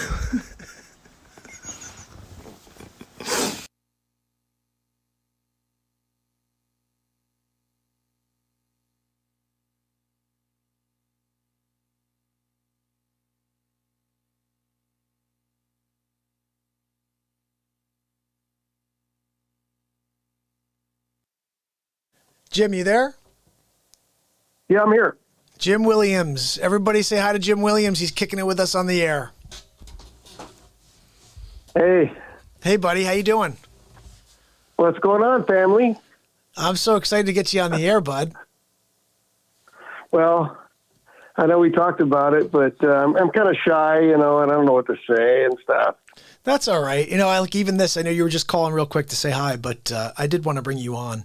And I think it's pretty cool. You do something that I've always had an interest in. And I was always into stuff like Who's Harry Crumb and Peter Sellers is like the crazy investigative guy out there. And to hear that you do that, it's a pretty cool thing. You grew up around it too, right? Your dad was into it? Oh, yeah. When I grew up, my dad was, he was with LAPD and for 26 years. So the whole time I was growing up, he was a cop in LA, and he ended up retiring as a lieutenant. And I followed in his footsteps, and I was a cop. I just retired 2 years ago. Oh wow! Thank you for your service. Yeah, but I've been a private investigator for. My dad started the company, and he brought me in, and when he passed away, I took it over, and yeah. Just been going since then. For 30 years, I've been a PI. That's amazing. Now, I know you can't really talk about some of the people you've worked for, but you said you've worked with some pretty high caliber celebrities before, right? I have. I really have. I know. Even my closest friends, I tell them, "Hey, guess what I did today?" And I'll tell them who it was, and oh, bullshit. Oh, sorry about that. No, that's fine. No, BS. And it's like, well, it's kind of weird. I wouldn't say that if I wasn't true. I know exactly what you mean, buddy. Well, I think it's pretty cool that, and then you're talking to these people like that everybody looks up to, or they think they look up to. And what's the craziest, not that you can't say, but what's the craziest scenario where you were like, I got some crazy thing and I caught some information on something, like, I saw this hookup or something, and you were paid to watch something that took place where you can't say who it is, but this is the situation. Is there anything like that where you could be like, this is mind blowing, Mark? Oh, You really put me on the spot here. I wasn't prepared, but Well, you know what? Think about one, because I know well- that this is touchy stuff. Like, because I know you can't read everything about privacy and confidentiality, but pick something out at some point and call me back, because I do want to hear like a story about that. I love hearing about, you know, you're hiding in the bushes, like taking shots of some dude, you know? yeah, yeah. I mean, there's a lot of them. There was a time I was working for this woman. Now she was an heir to the founder or the creator of Little Rascals, if you remember Little Rascals. Yeah, yeah. And so I worked for her for about 12 years. I was her head of security for her compound that she lived in Malibu. Wow. And she sold the house, and then this guy bought it, and he was a prince from Africa, an African prince. And I worked for him for 2 years, and that was just crazy working for him. And there's a lot of good stories. I don't know. I would love if to you want hear me to get into them, but yeah, give us one. Give us a good one. I was going to ask you. I Well, was going to ask you if it was Eddie Murphy from Coming to America. It came from. it's Do you remember coming Yes. coming to America with Eddie Murphy and Arsenio Hall? you know what? It was a lot like that. Holy cow! No, seriously, yeah, it really was. This guy had so many nice cars. I mean, Bentleys and oh my gosh, I'm not a car guy, but he had just the nicest cars. And I'll tell you a story. He, what was it? It was a, gosh, if there's any car guys out there, car girls, they know what I'm talking about. Darn it. I'll throw a few names Anyway, out there. it's a Maserati, Ferrari, super Lotus. nice car. I mean, like $5 million car. I don't know. Wow. So it's like a Bugatti. And he said, he says to me, "Hey, Jim, can you move that car to a, you know," and he pointed over to the garage, and I said, "Yes, sir, no problem." So I get in the car, and he's standing there watching me, and I don't know how to start this car. I don't even know how to start it. That's so funny. What is it like? You have to have like a It's special hilarious. key? And he started laughing his ass off. Oh, my and I goodness. get out of the car and I go, "Sir, how am I supposed to start the car?" And he goes, "You can't. It's a hilarious. voice-activated start system where only he can start the car." Or somebody who's a celebrity impressionist. Oh, you might. That's right, Mark. You might be able to do that. We have to listen in for him and see, get me some audio. Start car now. So he- I can see that. That's Brother, funny. listen, I'm so glad you called in. It really means a lot. And I so much appreciate your support. I love seeing you pop in, and it means so much to have you here supporting this program. I love you, Mark, and everybody. In the chat, you got some good people, and everybody's just wonderful. That's the idea. I want the chat to always be positive, and I can't pay attention always to what's going on in the chat, but I do want people to lift each other up. And, I feel bad that I went into that topic. Nobody likes to have anybody talk about religion, and I did, and I shouldn't have. But at the end of the day, I can't control where I go with the show. I could just let things happen, and people aren't going to agree with everything I say, but I have to realize that's what life is about. Everybody has perspective, and what I say to you, if you don't like my perspective, I could tell you that I respect yours. How about that? Yes. So, Yes. and that's all I'd say to you. If you don't like what I have to say, that's fine. But just keep in mind that I respect your perspective. Whatever it is, I respect it. I love you for it. And that's it. And like I said, difference of opinions are what they are. I've done enough. I grew up, like, I've read a lot of the Bible. And I read a comment there that I'm judging something because that I haven't read enough of. But I can tell you what I have read. There are a lot of questions. And if you want me to keep writing down more questions, I could write my own book of just questions. And that's not good. I don't want to waste my life questioning things when I feel. You know what I mean? Like, it's a weird thing. Like, I'm here living in this moment. I'm not going to give that moment away to something that happened thousands of years ago that was written by somebody else, you know? If I could stand in front of somebody and hear the words, and then I could say, okay, but I truly believe these are the words. These are the words. Anybody who's come along in time who connects and starts speaking and allows the channeling to take place is saying the same stuff. It's just throughout time they're different names, different people, and there's a little bit different texture, different complexity, but we're all just trying to bring people together, I think. And man then gets involved and says, okay, well, how do we control that? And like I said, I control my children by having them go and do the same, get into the same exact routine and fear doing bad things because that's going to put them into a hell situation. You know what I mean? And yes. And everything's a form of control at the end of the day. And that's all I was trying to say is allow yourself to understand that. You know what I mean? And then you can make your judgments from there. But just to know that is at some form, you have to remember that everything that's going on around you, all these organizations, their organizations are run by ding, ding, ding, human beings.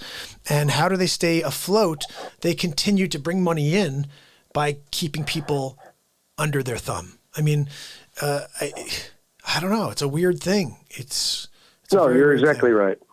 And the love doesn't change. Like I said, that's the weird thing is like the love doesn't change. You can still love your God. You just have to be a little bit more selective with some of the other things that you're told to believe. Believe the things that you know are true, but don't believe everything you're told, aren't we? How in our lives, how many times have we told that, Jim? Don't believe everything you're told. Yeah. But you got to believe this thing. You got to believe that thing. Well, because my parents told me something, and now my entire life I'm gonna. Well, I can't use any judgmental reasoning on this without being. I don't know. I could talk about this for days, but at the end of the day, it doesn't change anybody else's opinion, and I'm not trying to. I'm really not trying to change anybody's opinion. I'm just trying to let you know that here we don't care who you believe in. And I think some people out here, Jim, would say, well, if you don't believe in my God, blah, blah, blah, blah. I'm saying believe in whoever you want. If you think that's your way to the promised land, believe it. Believe it. Don't judge somebody else who believes something different. Just respect that they believe something different. That's it. Yeah, no, I think, you alienate a lot of people if you do that. And you're not doing that. So, you welcome everybody in. Yeah. And God will speak to your heart, and it's in God's hands. It's you and me can't do anything. I mean, we can, lead somebody but God's going to do it. No, I think you're doing a great job. Oh, thank you, buddy. I really appreciate it. I think it's wonderful. I think it's amazing. Well, thank you so much. There's nothing else on YouTube like this. Oh, man. That I found. Thank you so much.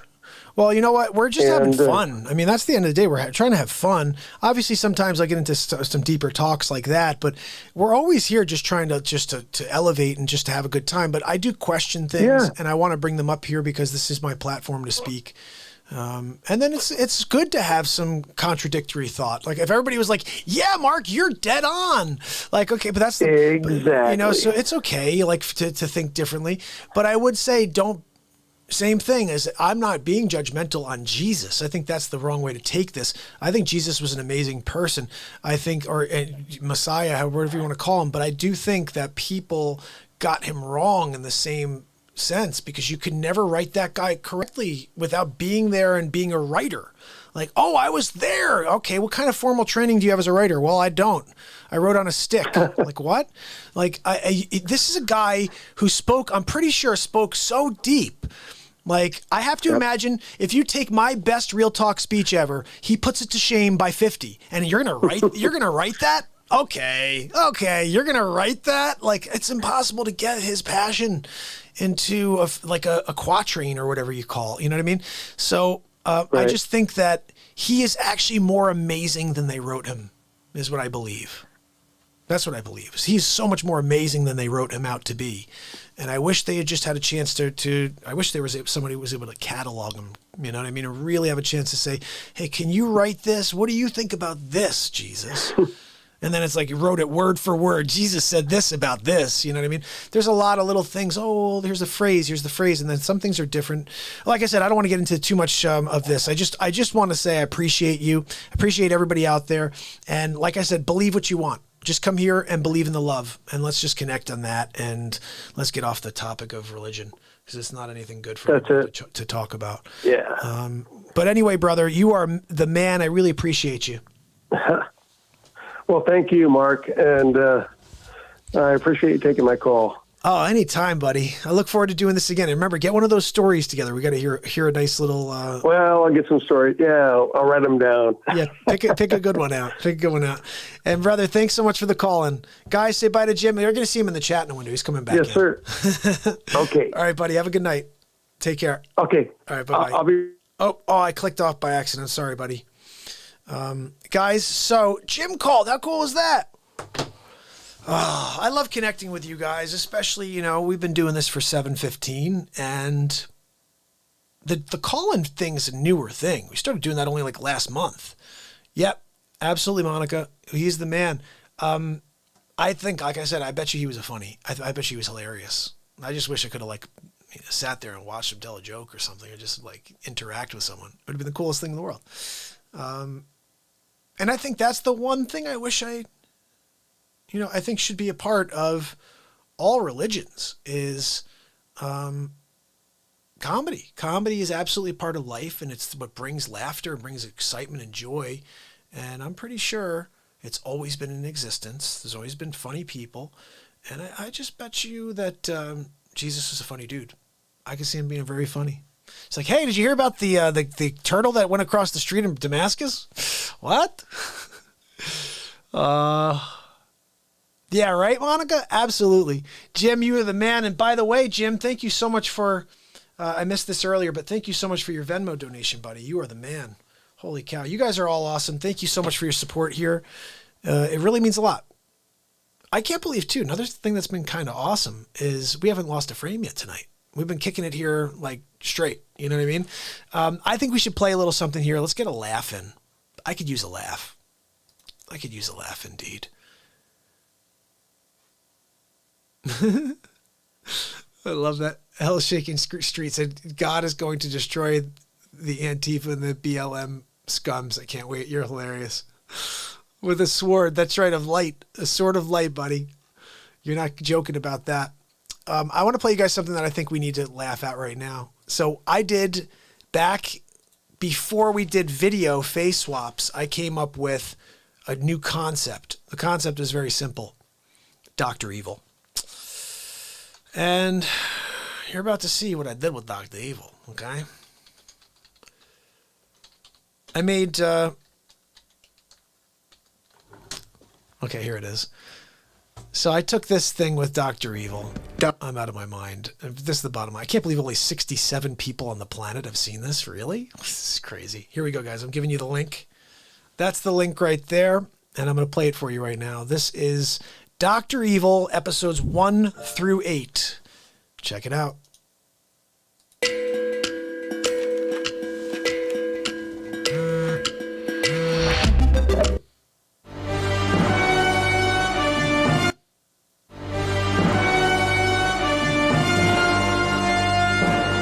This is Dr. Evil. I have a proposal for you. You have 24 hours to pay me $10 billion, or I will strike every major city with our hypersonic laser. What say you? Well, the United States of Trump does not negotiate with terrorists. I'm sorry, Dr. Evil. Do you have another proposal? Maybe I can buy the laser from you. How about that? Huh? Trump will buy it from you. But that's not on the table. I'm freaking Dr. Evil. Dr. Evil. Obviously, you've never read The Art of the Deal by yours truly. Trump always wins. Big league. I'll buy the laser. That's it. Or you can laser your eyebrows off. Whatever. I don't really care. And I win big league. Read The Art of the Deal. Call me back. Bye. I don't agree. Hello? Did he just hung up on Dr. Evil. He just hung up on me. What the Dr. Evil, Donald Trump is on the line for you. Thank you, number 2. I'll take the call in my secret lair. Donald, glad to get you back on the line. Dr. Evil. Yeah, I read your crap book. Oh, you did? I thought you'd go audiobook. I didn't know you knew how to read. Of course I know how to freaking read. I'm Dr. Evil. You can get my book. It's on Amazon, or it's in Mentor Box, too. Unlike your crap book, that's why I read every single page. Oh, you did? Did you read chapter 13? The power of the hang-up? No, I did not read that section in The Art of the Deal. I did not... What? Hello? He did it to me again, didn't he, number 2? Son of a bitch!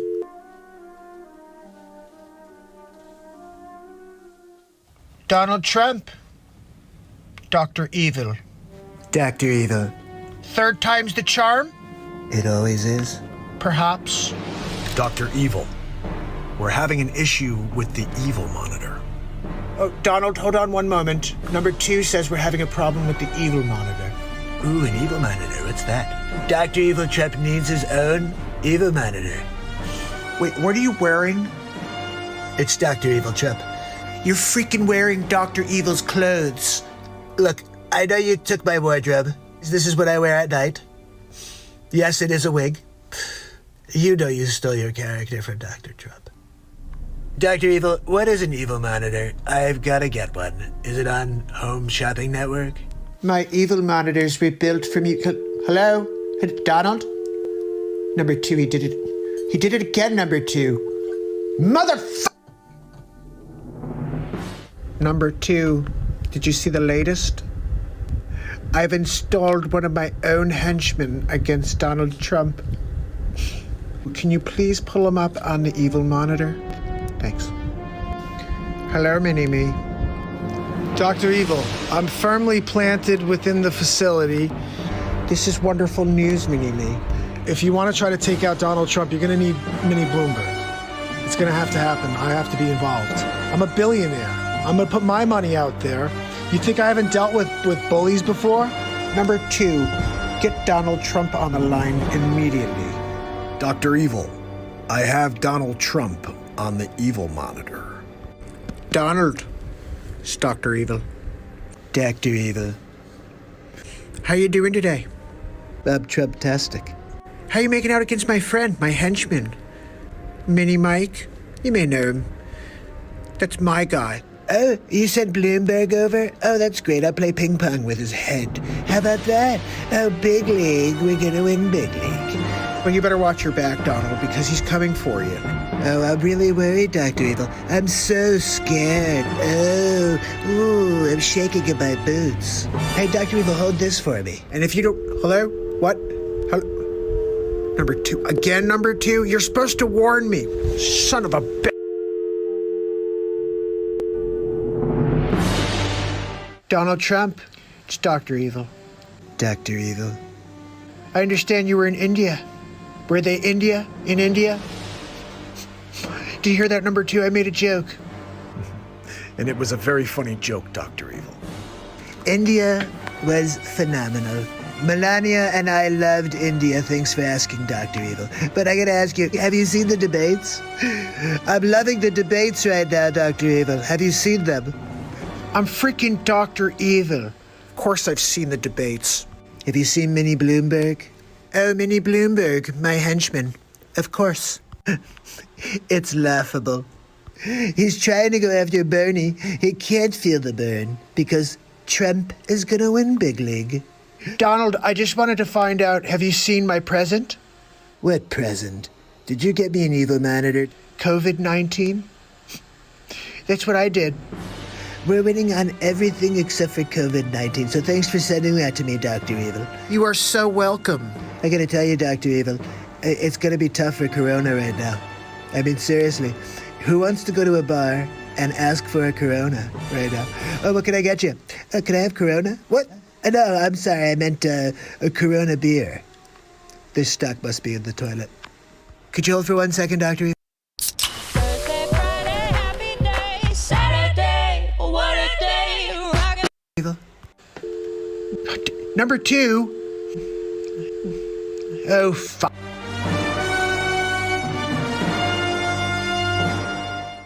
Mini-me, it's Dr. Evil. Dr. Evil, What is this that I hear you're bowing out of the race? I spent $600 million and didn't even make a dent.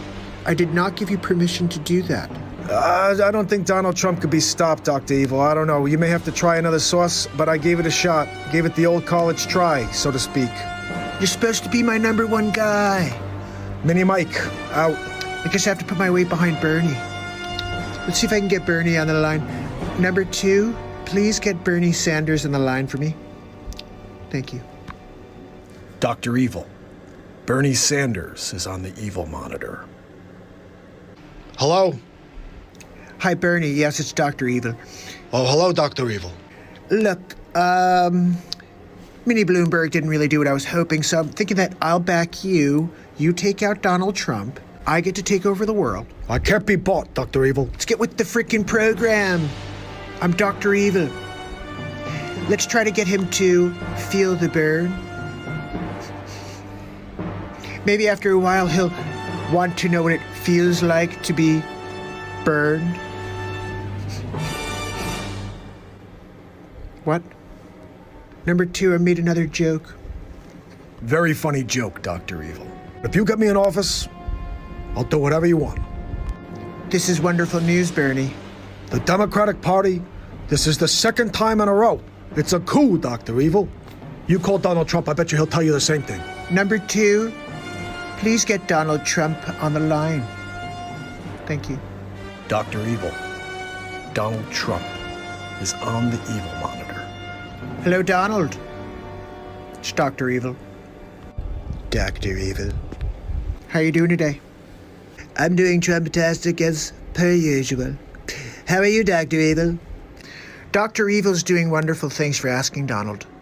Donald, is it true that the Democratic Party has it out for Bernie? Well, I would tell you this, Dr. Evil. I am pretty sure that the Democrats do not want Bernie in office. Interesting. They're just not going to give him the time of day. And the biggest chance of them actually defeating me is with Bernie. More of a challenge, I would say. I mean, let's be honest. Joe Biden, have you seen this guy? He can't even have a conversation. The guy is like he's falling asleep on stage. Sleepy Joe. Joe, what are you doing, Joe? You should be at home taking a nap. Oh, you're just doing it on stage. Oh, okay, good for you. But I'll tell you what, Donald, you're going to have to go up against Bernie. I'm not really too concerned. Do you want to back Bernie? Go ahead. You want to back Joe Biden? Whatever you want to do, I'm Trump. I'm going to win big league. Well, you better watch out for him, Donald. He's coming for you. You're going to feel the burn, Donald Trump. I'm Dr. Freaking Evil. Be prepared to feel the burn. Oh, hey, hold on one second. Did you see this one, Dr. Evil? And I'll tell you what. Hello? Number 2. What the frig, number 2? After 15 months, U.S. Attorney John Durham has filed the first criminal charge in his Son of a bitch!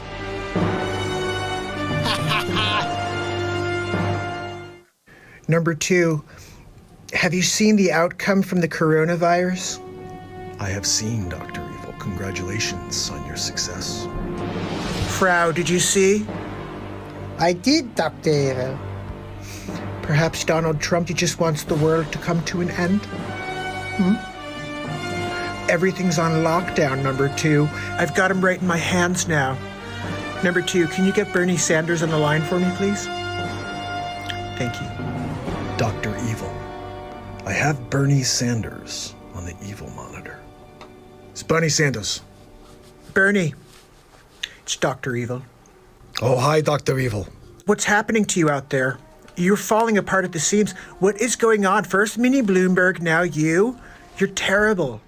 Well, the world's against me, Dr. Evil. We're going to have to figure this out, Bernie. The Democratic Party doesn't want to go socialist.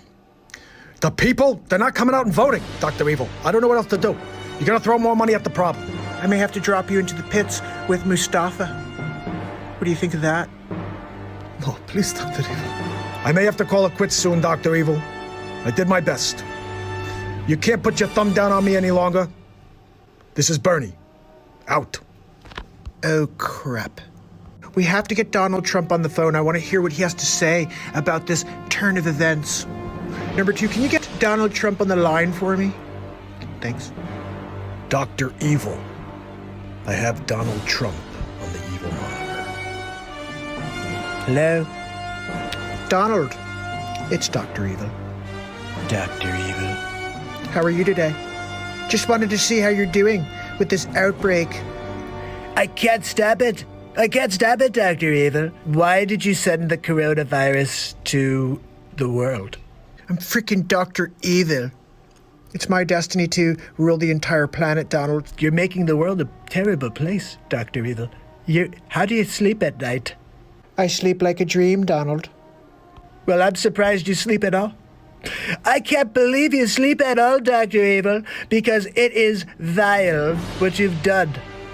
Donald, look, I will rule the world. Well, you know what? I'm going to tell you 3 things I don't like about you, Dr. Evil. You've got a temper. That's number 1. I don't like people with a temper. Number 2 is your number 2. I don't like number 2. Oh, but I love number 2. That guy's, I have a problem with number 2, okay? I'm going to send Mike Pence for him. Mike, I need you to go and do that for me. Anything you need, Mr. President? As soon as we can find his location, I will basically drop a number 2 on number 2. Okay? Thanks for coming up. And number 3, Dr. Evil? Donald, hello? Number 2, you're supposed to warn me when that happens. Son of a bitch! Number 2, get me Donald Trump on the line. Wait, no. Get me back over there. I didn't want you to take me away. Look, here's the plan. I have the antidote to COVID-19. We're going to have Donald Trump pay us $10 billion. Dr. Evil, I have Donald Trump on the line for you. Donald, it's Dr. Evil. Dr. Evil. I understand that you may have the antidote. I have the antidote. All you have to do is pay me $10 billion. And I will release the antidote. $10 billion? No, I don't think so. Are you negotiable on that figure, Dr. Evil? Are you negotiable on that $10 billion? Because I'm willing to pay you $9,999,999.00, but not a penny more, Dr. Evil. It's just $1 less than my asking price. That's right. Are you really willing to let your people die over $1? Absolutely. I'm willing to walk, Dr. Evil, over $1.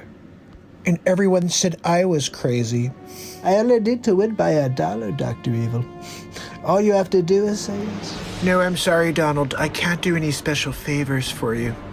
I'm freaking Dr. Evil. Don't forget, Trump always wins, Dr. Evil. Big league. Perhaps you could just write me a check out of your own personal account?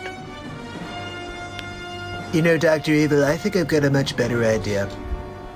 You could just write, hello, Donald? Hello? Number 2, what the frick? Oh, guys. So worth it. So worth it, right? I mean, seriously, 8 episodes in a row of Dr. Evil being a chooch, getting hung up on by Donald J. Trump. Why would you not want to see that like every day forever? How dare you? Hold on now, man. Let me ask you a question. You calm down. Real talk, right? You're in the middle of designing like a state-of-the-art, like, cure to something. I don't know. Call it like cancer, okay? You got the cure. You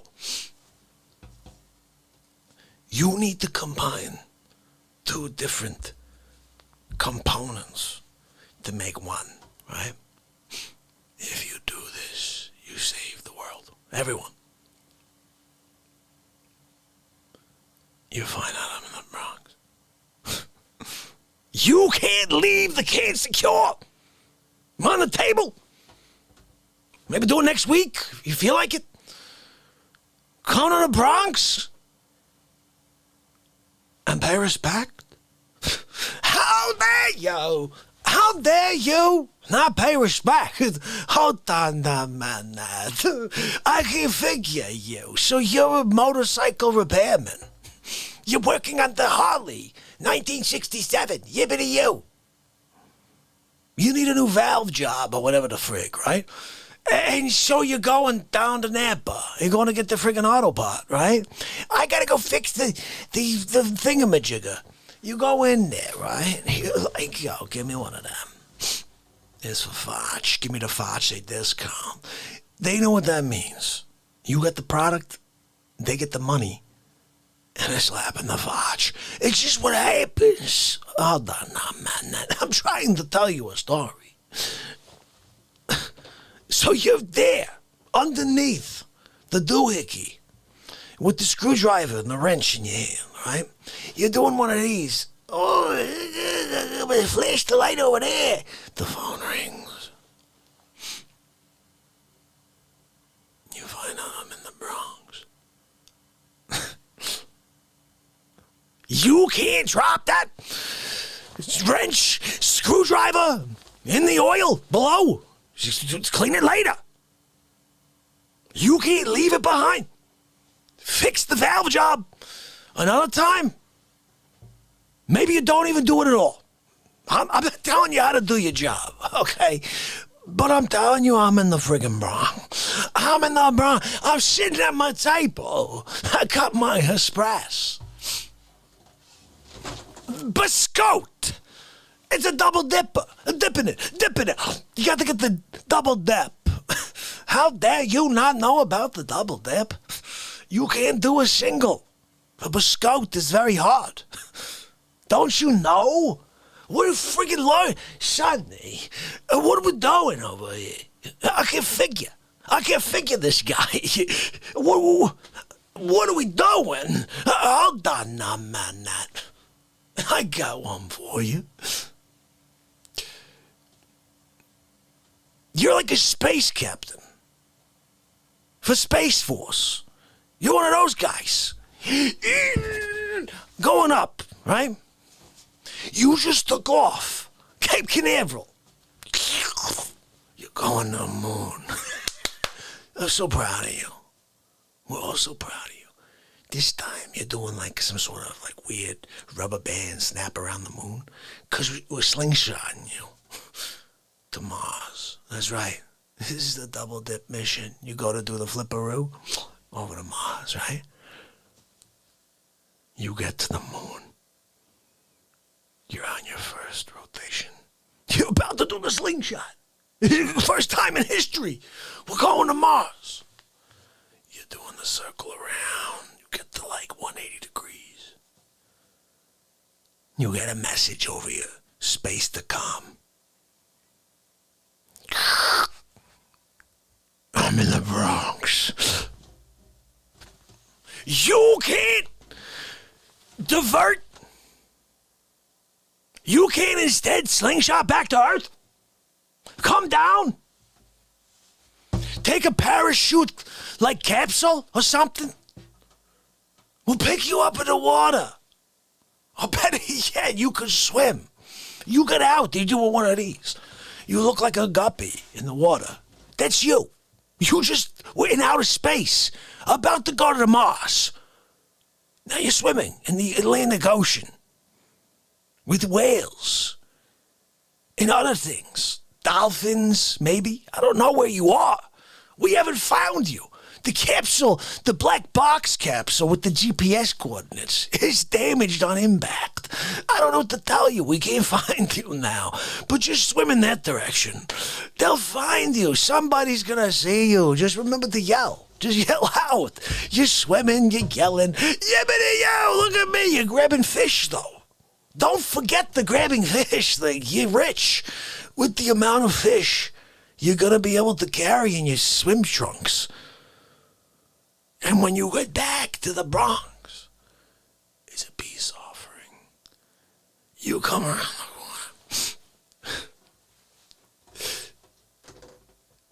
You got a freaking marlin in your left pocket. You got like you're sitting over here with a couple goldfish, right? And one of those snapping turtle things in the pocket. You don't know what Fotch wants. You're not sure. You bring a plethora.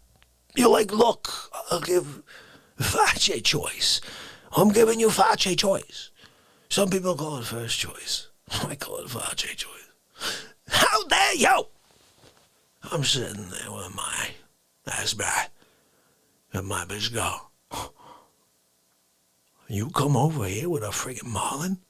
You come over here with a couple goldfish and a snappity turtle? How dare you?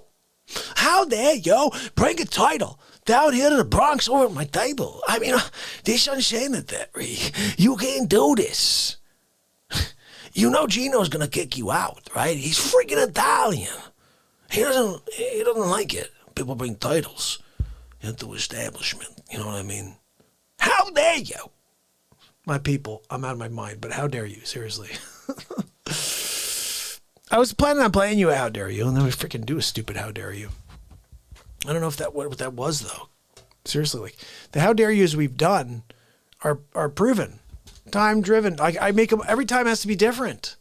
I don't want it to be the same, so I try to make them different every time, but honestly, I'm running out of things to say as the guy. Like, everything I've done has been so good, I don't want to go backwards, so I'm like, trying my best to get you something different, but I'm going to play you another one real quick here, where you could actually see a real version of How Dare You Guy. This is probably one of my favorite versions. I don't know what it is yet. I'm going to play you one of them, though. Let's see what we got here. Let's try this one. Oh, How Dare You, Sig Sauer. I like this one. I'm sorry. Am I speaking tongues? Hold on now, man.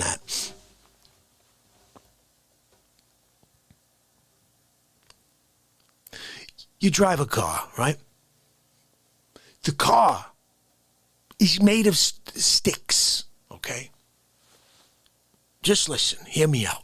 It's made of sticks.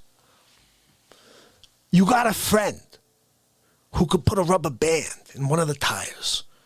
So when you push backwards, it will vault you forward like 12 feet.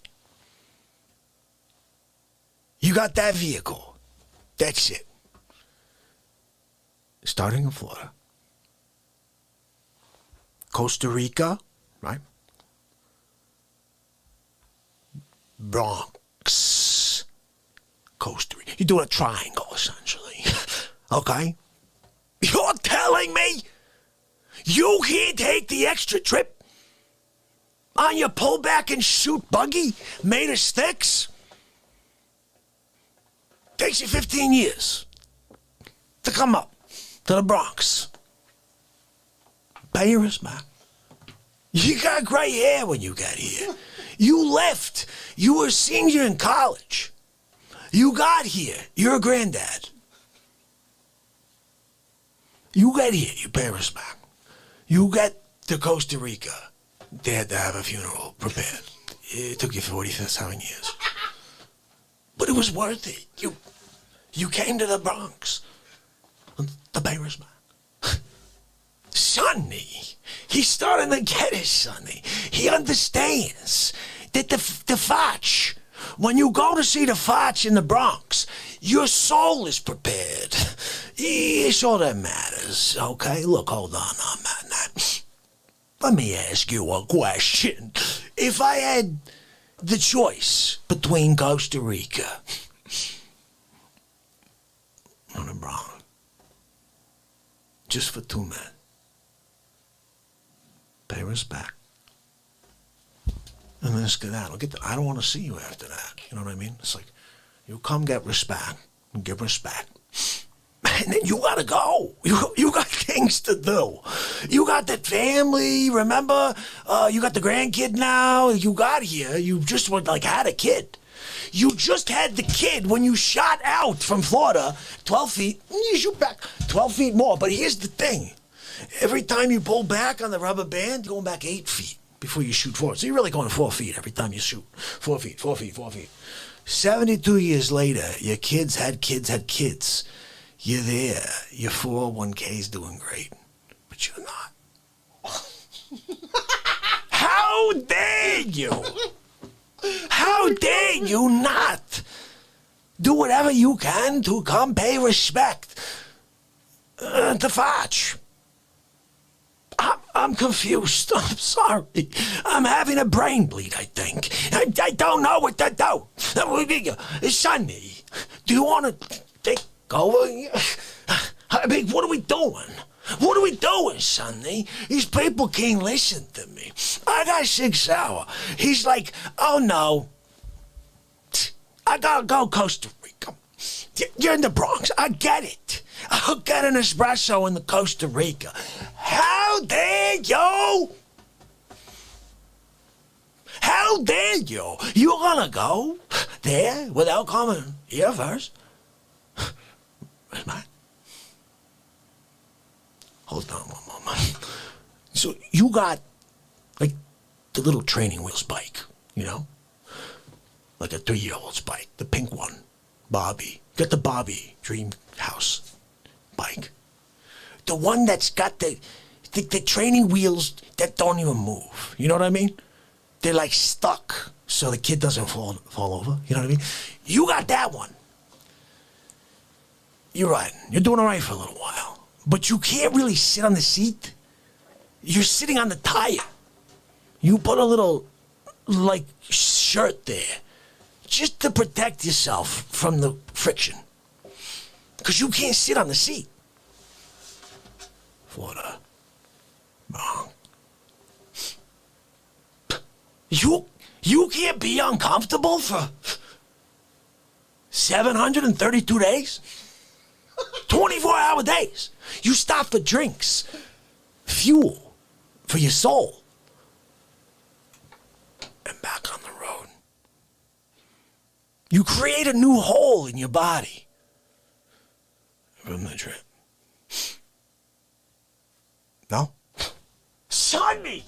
Can you believe this guy? How dare he? You don't want a new hole? You don't want to drive 747 days on your bike that's made for a 2-year-old? Pink Bobby, Dream House Bobby bike? Training wheels that don't move. You're not going to ride that bicycle from there to here to over there? How dare you? How dare you? I'm sorry. I'm having a hard time here, guys. I just can't figure you. I can't figure you out. You're the ultimate, like, Rubik's Cube. You ever had that stupid thing? Try to friggin' figure, oh, I got the reds and the blues and yellow. How dare you tell me to do something color-coded?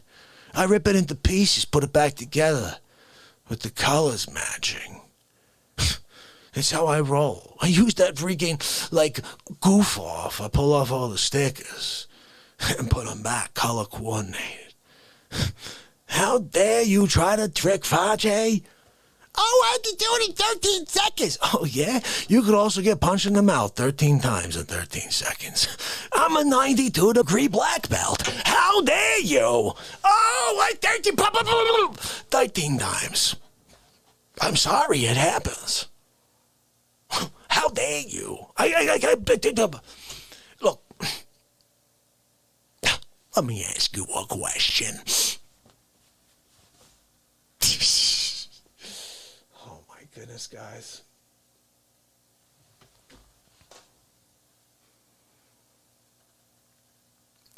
Sig, that was like an official, I love you, and I hope you don't plan on leaving longer than you should.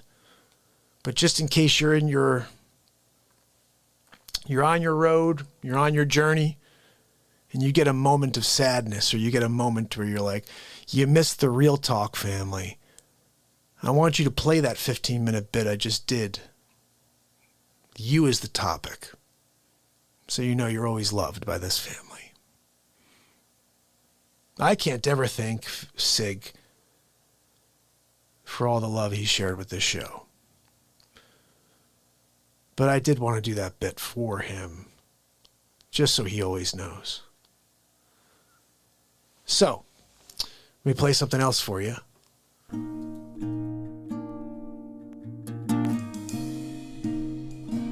So isn't that crazy? Unbelievable stuff that we do here on this show. Just out of this world silly. Out of this world silly.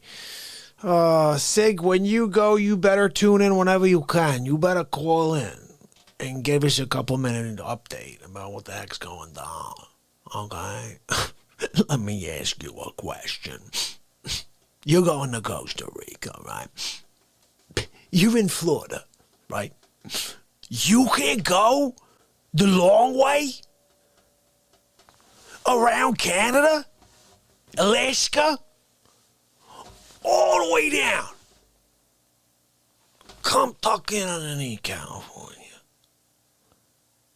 Somehow, I don't know, like a canal or whatever, right? And come to the Bronx.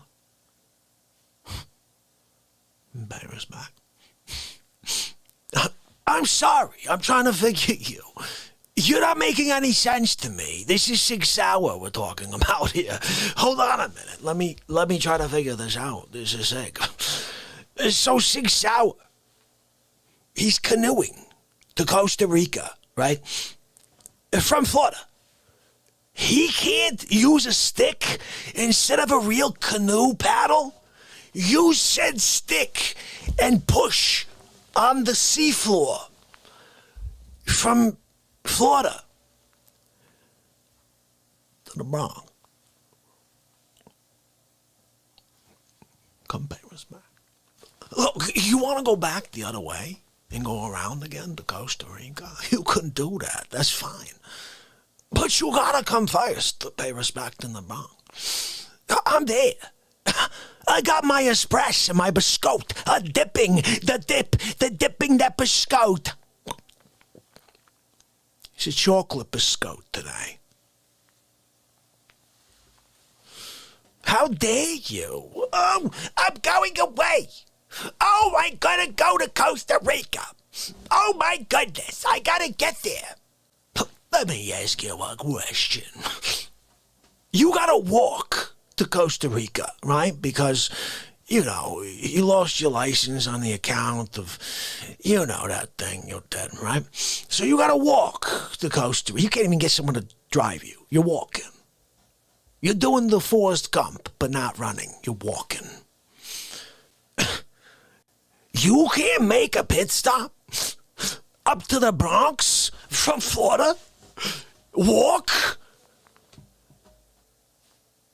Come pay respect, and then you can go and Costa Rica. I'm trying to figure you. How dare, Sonny? Did you hear Sig? He can't walk across the Sahara Desert, swim across the Atlantic, lose a couple toes on the way, a piranha. But he still gets you, toeless. He's walking with nubs. I know, Sonny. He's not willing to do it. Hold on now, man. Let me ask you a question. So you got this schooner, right? You're on the schooner. Yeah, I've got my schooner. You can't pop by the Bronx? Maybe toss me in the back? We do like a world tour, right? But we go by elbowing people in the Face. How dare you? How dare you? I'm there at the table with my espresso. I got my biscotte. I'm dipping the biscotte in my espresso. You're nowhere to be found. You're not walking up from Florida. You're not taking the schooner. You're not pushing yourself in a canoe. How dare you? What are we going to do here? I'm sorry. I'm sorry. Am I speaking tongues? Hold on now, man.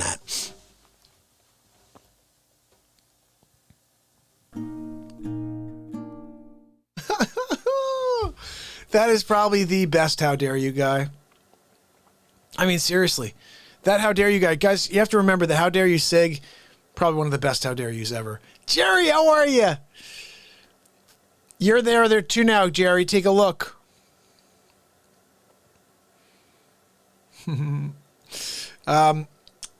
Jerry, welcome to the family. We're trying to be lean and mean here. Not lean and mean. We're trying to just be more, I'd say, keeping it clean. I had a couple comments come in yesterday. People were like, Jesus, everybody a mod? So I kind of cleaned house. Not a lot of people. I mean, I'm basically trying to go through the people who I notice in the chat say stuff like, hey, smash the like or ding the bell or, subscribe when you see new people come on. Like I see Keith doing that a lot. And obviously Jim and Wolfie. And the thing is, I don't always see stuff. But Jerry, I know you're very good at that too. Christine, good to see you, Christine. But Jerry, I know you're very good at that too. So hopefully you can help out and help get people, corral them in here and keep them happy and subscribe to the show. You know what I'm saying? Look, winning big league, good ticket to the 972. What does that mean? I don't even know. Guys, we did a crazy thing the other day. We did Rapper's Delight. And that was thanks to you, Keith. Each time I put it up, though, I keep getting the copyright thing for the Rapper's Delight, but it's so good. It's up. You guys can watch it. I'll throw the link in so you guys can see it. I've been getting a fair amount of views on that one. I appreciate you guys going and sharing whatever you like, because something I've figured out, I only started watching these things today. There's these videos they put together for creators to look at, so you know how your content's being watched and shared. And the bottom line is likes, dislikes, whatever, but just reacting is huge. So if you do show up here today, just like or dislike. If you don't like what we're saying, if you don't like the music, if you don't like the laughs, then dislike. But if you do like it please, because then you're helping the algorithm go out and helping more people possibly see the show, because we want to get new people to see this program. The other thing I learned is that when you share the link to your pages and other people click from other pages, that affects the algorithm. And then comments are huge, the real comments. Thank you. I see a couple people liking right now. That's awesome. So let me go through. I'm going to play you a few things here. We've been doing this lately where I'll play you guys a couple of really cool bits that have come out lately, and just to get a feel out of it. Like the other day, I dropped this, and I think this is a really awesome thing that happened. I almost let it flip. Like, what I mean by that is there's so much content that I drop on a daily. Sometimes I just pass stuff by. I'm like, yeah, okay, that was good. It was a good song, but whatever. But I happened to catch a moment of this. Oops. And when I heard this, I was like, oops, I think I got an extra thing there. When I heard this while I was listening to Playback, I was like, this needs to be for the family. Island Breeze. One Man Symphony. Ready? Ooh, we're about to get into it. I'm hearing a little steel drum for some reason here. What? We get a little steel drum in the ground here.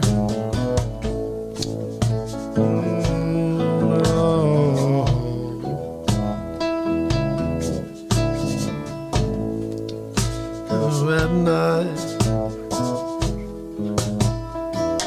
when the stars are shining so bright, then and the morning is as bright as the sun.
else.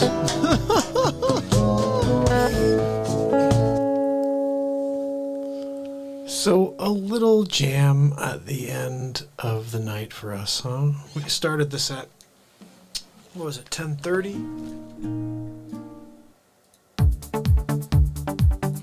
Oh, look at this. Everything, this is weird what happened here. Frozen, Mike. What you doing to me, Mike? You kidding me? Hello? Manny. You kidding me? Give me a minute, Mike. Hold on. All right, let me put something on Elise while this is trying to get itself back into play here. No, how dare you, Sig? I'm sorry. Am I speaking tongues? Yeah, you are. Hold on now, man. Okay, we're going back now. Now we're back, I think. Yeah, look at this guy. Super bright. Bright light sky in the face over there. Hold on now, man. Reducing. There we go. There we go. There we go. Now we're live again. Now we're making it happen. There we go. Back to reality. Something else. Okay, here we go. I'm saving this in here. There we go. Let me go in here. Oh yeah, Sparky. No, I'm sorry. No offense. What I did today was I pulled. I just went through and I basically took a lot of the mods because I've had so many mods, and I realized I'm having a lot of people saying, "What is everybody a mod here?" And I'm like, it kind of made everybody a mod. Like I don't know anything. I just was like, "Yeah, Sparky mod. Everybody's a mod." And I think the thing is, mod for me, I didn't realize this, but mods are people who actually like spend their time promoting the show, putting links out there, asking people to like, subscribe. And what I did is I'm cognizant of the ones who do that like consistently. Like Wolf specifically is like always putting a link up, like, hey, support the show, check this out. And there are other people who I think don't really do that, just hanging out. And the point is, I think for now, prove yourselves to be a mod is, I guess, the thing. Like, I just gave mods out to everybody I didn't know. And a lot of people that are still mods is because I see them being mods. Like Frosty Knight, look at that, putting out the DLive link. But that's the way. I don't have the opportunity to pass links myself most of the time because I'm in the middle of the show. So I rely on you guys, but I didn't realize that it actually looks like a negative when people come on to chat and they see blue everywhere. Every single person's a mod. And I didn't realize that. I just learned it yesterday. So I'm trying to have the most positive show there is. And I don't want people to say, well, geez, everybody's a mod. It's just, I didn't realize that was a thing. So anyway, like I said, if you're somebody who wants to be a mod, just show it. And absolutely, you could be a mod. But we just need you to promote the show the show to other people. And when you see new people come in, ask them to smash that like, because I'm learning that's the most important thing here. Anyway, let me play you something. I'm going to show you a Donald Trump show. Something different than all of the how dare you guys stuff. Something there for you. I'm going to play you guys the very first episode of Donald Trump show. I think this needs to be seen just because you need to see who's about to be our president. It's Hammerlin Jamison live from the studio with the very first episode of the Donald Trump Show. Ladies and gentlemen, Donald J. Trump. Look, I want to thank you for joining me on a brand new episode of the Donald Trump Show. That's right. We're going to be here every week delivering truth about the Biden campaign because no one's telling you what's really going on. I'm going to pull back the curtain and you're going to see what Joe Biden is really up to. Here we go. We choose science over fiction. We choose truth over facts. Will somebody please alert Mr. Biden that truth and facts are the same thing? I think he's been watching too much fake news on CNN. Okay, what else do we have from this blubbering train wreck? My name's Joe Biden. I'm a Democratic candidate for the United States Senate. Look me over. If you like what you see, help out. If not, vote for the other Biden. Give me a look, though, okay? Now, first of all, who's the other Biden? Who is the other Biden? I'm wondering, because if it's Hunter Biden, he'll be in jail. But if there's another Biden, perhaps he can actually complete a sentence. That Biden I'd like to hear from. Okay, let's see what else we've got. Trust. Like his strange hold on Defense Secretary Ash Carter's wife, Stephanie. Sleep Sofa Joe has been doing this for years. He's a creeper. And we're going to put a stop to him. I like the way your hair smells. Let me give you a little kiss here. And can you believe? Look at how he's touching that little girl. Honestly, I'm a little worried about that little girl. Sleep Sofa Joe has been doing all kinds of racist things for years. I'm just going to show you a few of the clips. Take a look at this one, for example. You cannot go to a 7-Eleven or a Dunkin' Donuts unless you have a slight Indian accent. I'm not joking. Look, I'm surprised you guys are fine with hearing Joe Biden say you need an Indian accent in order to go to Dunkin' Donuts. Yeah, I've been to Dunkin' Donuts many times. I don't have an Indian accent. But let's continue on. I have a lot more to play for you. Now check out this clip, for example. Poor kids are just as bright and just as talented as white kids. Racist Joe strikes again. Poor kids are just as talented and bright as white kids? What does that even mean? This is getting good, guys. What's next? Play the radio. Make sure make sure you have the record player on at night. Really, Joe? That's a good idea. We'll get the record player out. How about we go and actually light a fire and we do smoke signals? How about that? What do we have next from Sleep Sofa Joe? Think about it. We hold these truths to be self-evident. All men and women created by you know the thing. The question is, do you know the thing, Joe? Do you know the thing, Sleep Sofa Joe? The thing, Joe, is that we are all created equal. That's right. God is the creator of all, not Satan and your adrenochrome. Okay, let's get one more at least. How about one more? I'm not going to be a mule. I got something to do. I got to go do boom, boom, boom. Did Sleep Sofa Joe just say he has to go do a poop-a-doop? I think he said it right in front of his crowd. I would never say that right in front of my crowd. If I'm going to take a poop-a-doop, I'm doing it on my own time, not in front of people. I don't know. It's a little weird there. Look, let's give him a chance to redeem himself. One more, okay? You got more questions, but I tell you, if you have a problem figuring out whether you're for me or Trump, then you ain't black. Wow. Really? Look, I'm not sure what else to say after watching that ridiculousness.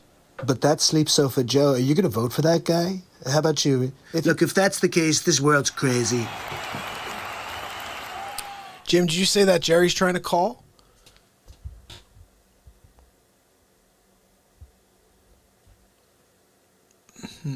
If Jerry wants to call, tell her to give a ring. I didn't see an email from her, but you guys do have my email address, right?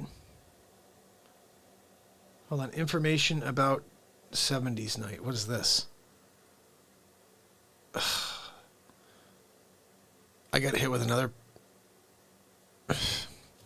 I keep getting hit with hot like copyright stuff. Jerry, did you need to call in?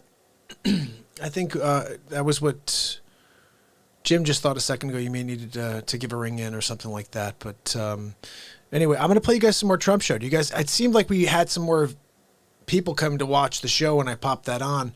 Should I throw on another episode of the Trump show? I did create 35 of them, and they're pretty freaking ridiculous, each and every one of them. I could just move around and play you some random ones. One day we should go through the entire show like we've done once before. I want to play you guys because I thought this is hilarious. One of the funniest things was right after the debates. Do you guys remember the crazy debates when, like, the first debate when Trump and Biden were like a bunch of chooches all over each other? I kind of captured my own version of it. You want to see it? Check this out. It's Hammerlin Jamison live from the studio, but let's head to Donald Trump's show for the first presidential debate. Ladies and gentlemen, Donald J. Trump. Thank you for joining me on the 27th episode of the Donald Trump Show. That's right, it's the official Real Talk presidential debate between me and Sleeps Over Joe Biden. Yeah, you guys are looking forward to it, I know. You can't wait to see the Trumper demolish him. I can't either, but you're going to be surprised. Yeah, all of you, you think it's going to be easy, right? It's not so easy. Watch, I'm going to show you especially, because I know you had his special goggles that he was wearing. But anyway, look, it's the first debate, and as always, not fair for the Trumper. But let's get into it. Here we go.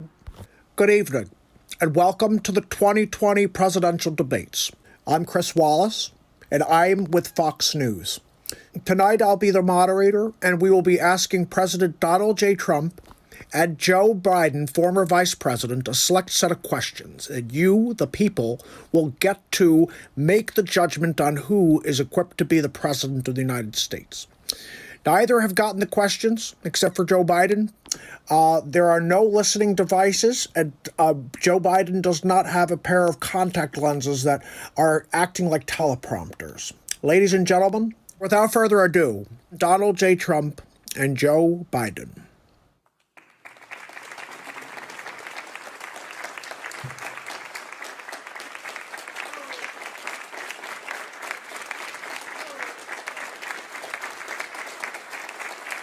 How you doing, man? How are you? I'm well. Mr. President, I want to start this off light. Why are you such a xenophobe and racist? Always with the softballs, huh, Chris? Love it. Look, I've been here for 47 months, and I've never gotten a straight question from you, really. I mean, seriously, do you want to just, throw money at Biden now? Honestly, what I could tell you is this, Chris.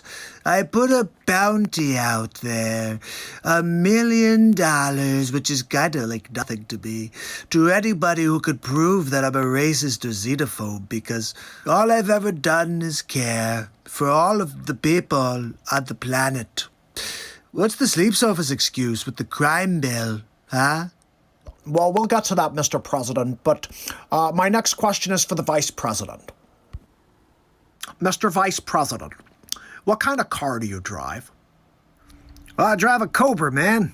That's right, my Aunt Judy told me I should look, only cool guys named Joe drive Cobras. So look, I get the sunroof down, I put down the top, and I keep going. Sometimes Joe and I go for a long ride in the woods together. Did he just And say, Joe, look, he's going to the woods? my Aunt Are you Judy gonna said deny that it's the all question about the 'cause car it's you time? drive. You ask me a question, What? and Can you? ask him that question? I can't You gotta be believe. freaking I'm trying kidding me to. over here. It's I got unbelievable. 2 minutes. I Every thought time I I'm come not up allowed with to a speak. question I for want this to. guy. Hey, why don't you shut up there, you clown? Unbelievable. You're a clown. Everything I'm trying to do, he's stepping all over it. You gotta Mr. be President, freaking kidding me. Mr. President, your team agreed to 2 uninterrupted minutes, and you can't seem to follow the rules. Mr. President, how did you bumble the coronavirus so royally? You've got to be freaking kidding me. The questions I'm getting. You ask him what kind of car he's driving? Yeah, my Aunt I've Judy been trying told me to. about that car. I've been driving it since Are you I was kidding me? 17 This years guy's old. trying to make Sitting on noise the in my side ear of the now. road. What? No problems from my perspective. You're like putting it up on the tee for him, and he's knocking it out of the park. And then you're asking me oh, could you tell us about Tenochtitlan? Look, I can't tell you about Tenochtitlan, okay? I probably could. I have Total Recall. Not like the Arnold Schwarzenegger movie, you know. I don't really like Arnold. He's not really much of a Terminator, really. They say I have a problem with my mind. Look what he's talking about now. I'll tell you what, Sleeps Over, Joe. Terminator was a great movie, but I'm going to terminate you. That's right. I'm going to take you down in the square. I'm going to invite President Xi-Hole to watch me dismember you, really. And look, when he goes back to Tiananmen Square to share the news with all of his people, they'll say Donald J. Trump is amazing. I mean, nobody's ever seen anything like this before. There's never been anybody like me, really. Well, President Trump, just to follow up on that, why did you not denounce the white supremacists? And why are we continued to see racism in the streets? See, this is the crap I'm talking about. They gang up on me. I mean, Chris Wallace is like working for the Biden campaign. Look, there's very few white supremacists out there, but like I said, stand down, people. At least stand by for a little while, because we need to stop the Antifa scum.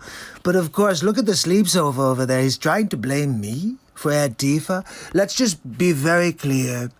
If these people were my people, the press never would have said that they were peaceful protests. They would have been like, oh, Trump bad. Look, rioting in the streets, they're killing and murdering and all kinds of bad things. But no, it was like, oh, look, they're making flower pots and look, they're kissing each other. And with coronavirus, too, no masks, no spread there. It was all Trump rallies, really, but not the spread from the rioting, from Joe Biden's campaign. And look, did you see gaslighting an American election? I mean, it's all right there, people. So why don't you condemn the Antifa and the white shut up, supremacy Jerry stuff? Futon. Mr. Vice President, you've been a successful senator for 47 years and a vice president for 8 years, and a great vice president at that. What would you do to continue that legacy as president?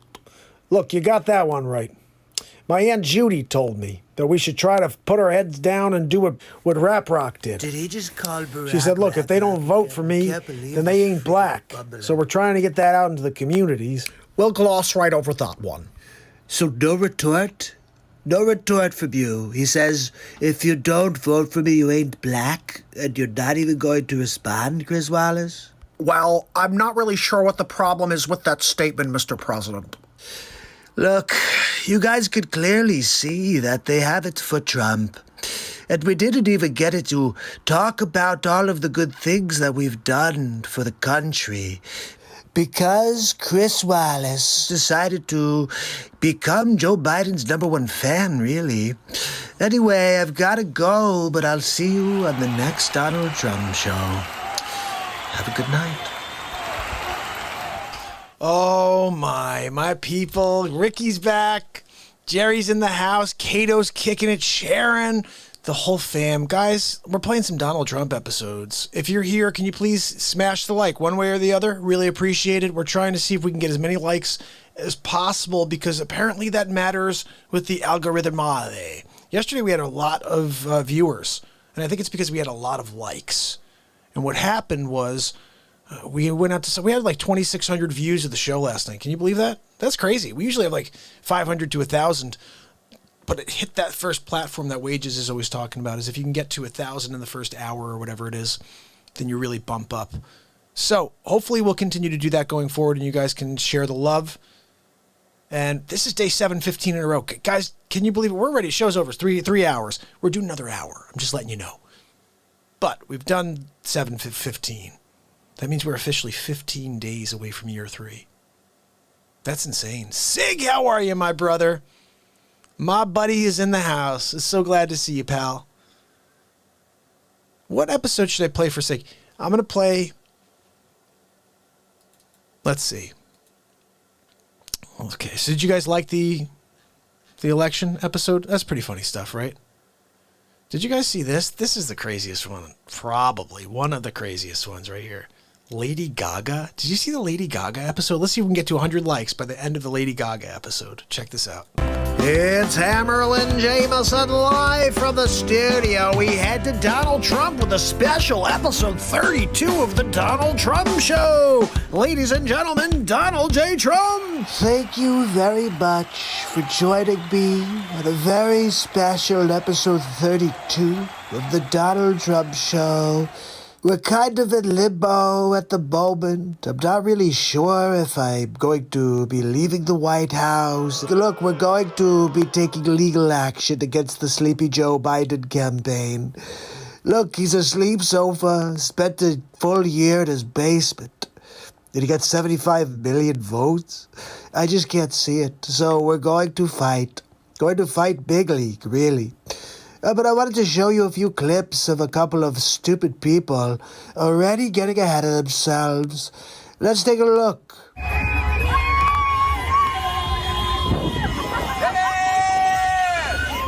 Look at these two morons. Are you kidding me? Oh, let me go get into traffic in Los Angeles and sit there and scream out the window. This is a very special day. It is a special day, Lady Ragu. It's the day you were told a lie. It's a day where a lot of people who have felt like we were living in a state of terror. The terror was provided gratis from your fake news National Enquirer media. And aggression all the time. Oh, wait a second. I thought Trumpers people were the ones who were rioting. Oh, I guess they took the night off, the day I lost? Fake news. That it's over. Wait, not so fast, Lady Poopy Pants.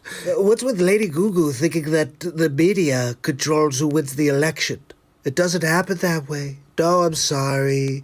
Oh, I know you really were so excited for a sleepover to be president, but I'm sorry.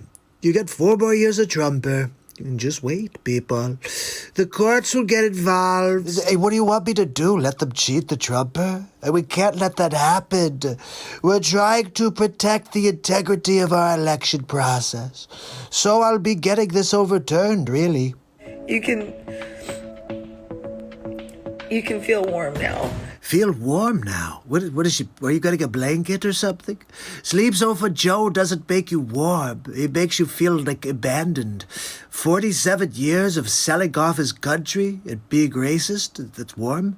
Really? Lady Gaga Goo? Well, I'm your host, Stephen Colbert. This just a little while after Donald Trump walked into the White House briefing room, actually, and tried to poison American democracy. Oh, look at this, Stephen Coldcuts. Are you kidding me? Talk about going from comedy to tragedy. That's why I'm not sitting down yet. I just don't feel like it yet. Come on, Colbert. Just be honest with everybody. You got a bad case of the hemorrhoids. It's also why I'm dressed for a funeral. Oh, did Sleepover Joe die? I didn't get the news. The president came out into the White House briefing room and lied for 15 minutes. Just nonsensical stuff about illegal vote dumps and, Notice he got caught up on illegal vote dumps? That's the biggest one, you bumbling fool. Just wait, Stephen Colbert. You want to see? You want to see the proof? I'm going to show you. My name is Brian McCaffrey. I'm a registered Democrat in the city of Philadelphia. Today, I'm at the Philadelphia Convention Center, and I am overseeing the ballot counters. I will let you know the corruption that is going on here. Wait, I'm sorry. Brian, did you just hear stupid Colbert say that I'm lying? And that there's no fraud? Wait, hold on. Let's hear what else Brian has to say. This is a coup against the President of the United States of America. Wait, but this is a Democrat.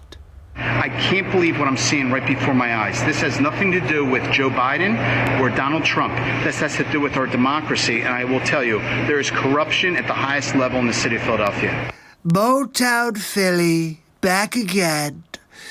Coming a little that East Coast swing. Look, not for the Trumper. Unfortunately, they're giving that East Coast swing to Sleepover Joe. Look, he's a sleepover. You know, right? I mean, he's going to nap all of the time. And they're like, oh, Philly needs more naps.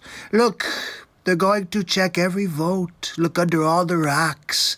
Check under all the pillows that Sleepover Joe's napping on.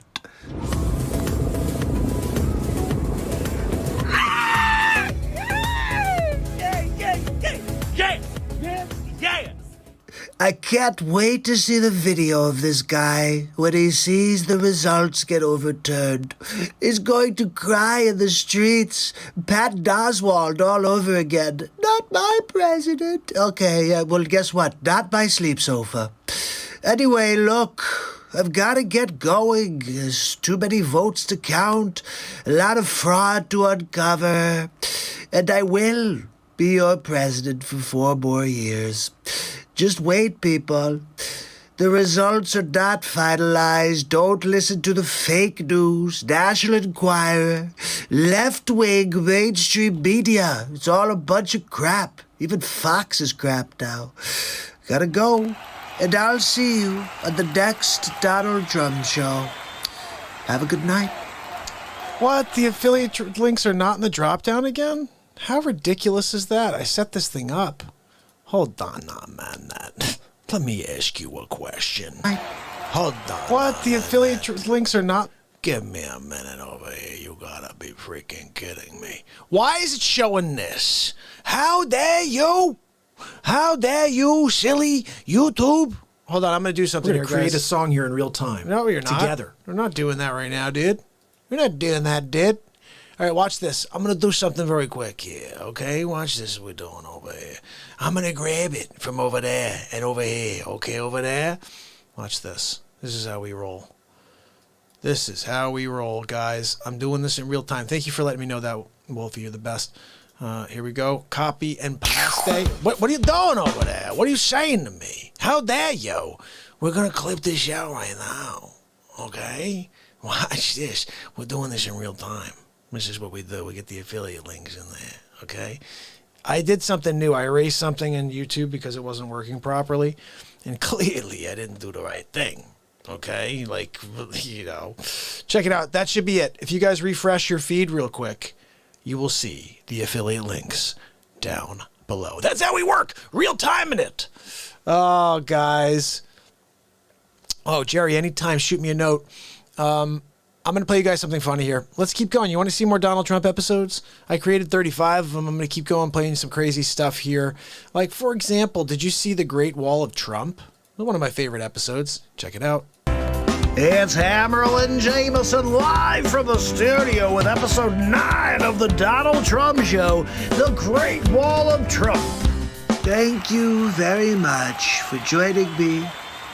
Episode 9 of the Donald Trump Show. That's right. We're going to get into it today. I've got a lot to share with you. Border wall. Everybody's always saying, Trump, when are you going to build the border wall? We're building the wall. But they gave me such a hard time. Such a hard time. The President of the United States, having failed to get Mexico to pay for his ineffective, unnecessary border wall. We'll get back to Schumer and Pelosi after some other clips. I think you guys may like these others, and we'll put it all into perspective. It's Trump Show. I'm just going to show you how other presidents felt about immigration. The bill before us will certainly do some good. Well, let's start with that. He says he wants to do some good. Let's see what's next. It will authorize some badly needed funding for better fences and better security along our borders. Holy cow. Obama wanted to put up a fence. Nobody cares. I want to build a wall stronger. They have a problem with that. We're talking Three Little Pigs, people. He wants to use a fence. I'm talking about a wall that the big bad wolf can't blow down.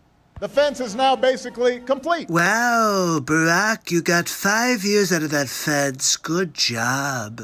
We had to start building an actual wall because what you did was crap. Maybe they'll need a moat. Or maybe they'll need a wall. Maybe they want alligators in the moat. Now that one I have to give Barack. That was hilarious. Still, I'll take the wall. Every place in this country are rightly disturbed by the large numbers of illegal aliens entering our country. Bill Clinton says illegal aliens and everybody applauds and they get behind him. But Trump does, and they call him a xenophobe and a racist.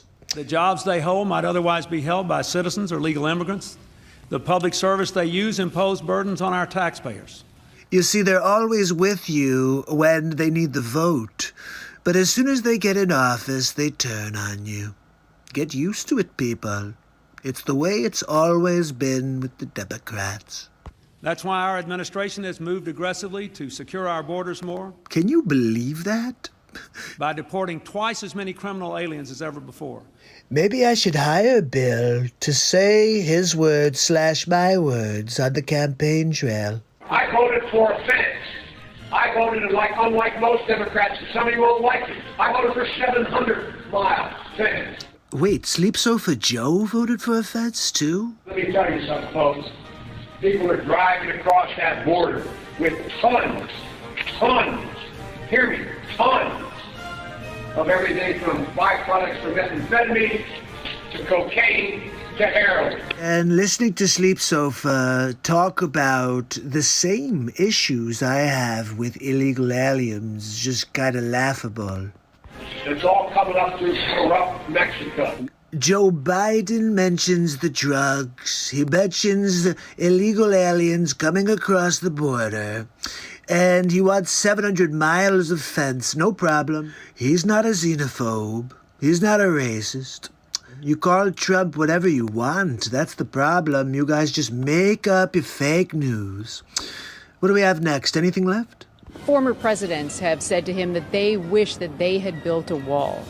Do you recall President Obama ever saying that? Come on. Bumbling Biden. At it again. Look, guys, you can tell it's a double talk situation with Biden. Everybody before me wanted a wall. Remember when Schumer said ineffective wall? Construction of a 630-mile border fence create a significant barrier to illegal immigration on our southern land border. So let me get this straight. In 2009, a fence is significant, but in 2020, a wall is ineffective? Really? Everybody before me wanted a wall. Trump gets it done. He got a lot of things done, guys. I don't know. A lot of things took place in the 4-year journey that there was a lot of pushback during. Let's see. So I love that first scene when it's like, I'm with stupid. That's just a little thing I thought of in the moment. I don't know. I just get a little crazy over there. So this is funny. Check this one out. When I got to, oh my goodness, it's 3 hours and 13 minutes. And I was just thinking of playing you episode 13. And I was going to say I got nervous about 13 because I put 12 awesome episodes together. And then when I get to 13, which is my lucky number, I was like, I don't want to mess up. You know what I mean? And all of a sudden, this amazing piece of content fell in my lap that day. Check this out. It's Hammerlin Jamison with the exclusive Donald Trump with episode 13 of The Donald Trump Show. Thank you very much for joining me on episode 13 of The Donald Trump Show. Tonight, we're talking about this stupid ad that just came out. Did you see this? Sleep Sofa. That's right. He's sitting with Obama. They're sitting together. Actually, I thought Joe was going to fall asleep a few times, but Obama, I guess he's pretty charismatic. He kept his attention. So let's get to it. I don't understand his inability to get a sense of what people are going through. That's very interesting, Joe. I'm wondering if you'll ever be able to get a sentence out without sounding like you're falling asleep. He just can't relate in any way. I can't relate. That's funny. I can't relate to your communist leanings, no, Sleep Sofa Joe. That I could not relate to. One of the things that I have always known about you, Joe, it's the reason why I wanted you to be my vice president and the reason why you were so effective. Effective? He was effective at smelling young girls' hair and whispering in their ears. But what else did Sleep Sofa Joe do while he was in the White House? Ways in which presidents motivate people. By doing something really ignobling. Doing something really ignobling. I believe Joe thinks that ignoble's a good word. Ignobling. Important, and people go, oh. Or to do something really bad. Oh, wait, Sleep Sofa, you've got me confused now. Because ignoble means dishonorable. And then you said really good. Or really bad. I'm really confused, Sleep Sofa. I think you're not really sure what the dictionary definition is for ignoble. This guy has generated a sense out there that people are waking up to, that he ran by deliberately dividing people from the moment he came down that escalator. Wrong. I've been connecting people to the truth, Sleep Sofa. That you, Obama, and all of your cronies have been taking advantage of this country. You for 44 years. I don't know how that has been possible. I think people are now going, I don't want my kid growing up that way. Wait, hold on, Sleepy. So you're telling me kids don't want to grow up winning? Oh, no, they want to be losers like Sleep Sofa Joe. Joe, they all want to be winners, okay? Stop telling people to lose. I shouldn't be surprised, though. Being vice president is like winning the silver medal at the Olympics. You know what it's like as much as anybody. What are we talking about now? Falling asleep on camera? Pooping your pants?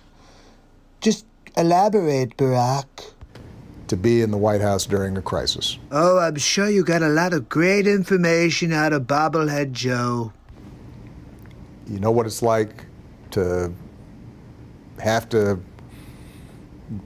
I just have to ask, why does it take Barack so long to form, like, the simplest of sentences? Get laws passed through Congress. You know, I'm really glad you brought that up, Barack. Because Sleep Sofa Joe does have some experience drafting the crime bill in 1994 that put a lot of people in jail. Too many to count, I believe. You know what it's like to deal with foreign leaders. Barack Obama with another direct hit.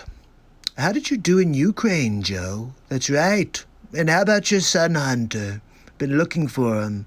I have a couple of questions. Attorney Bill Barr will be calling him.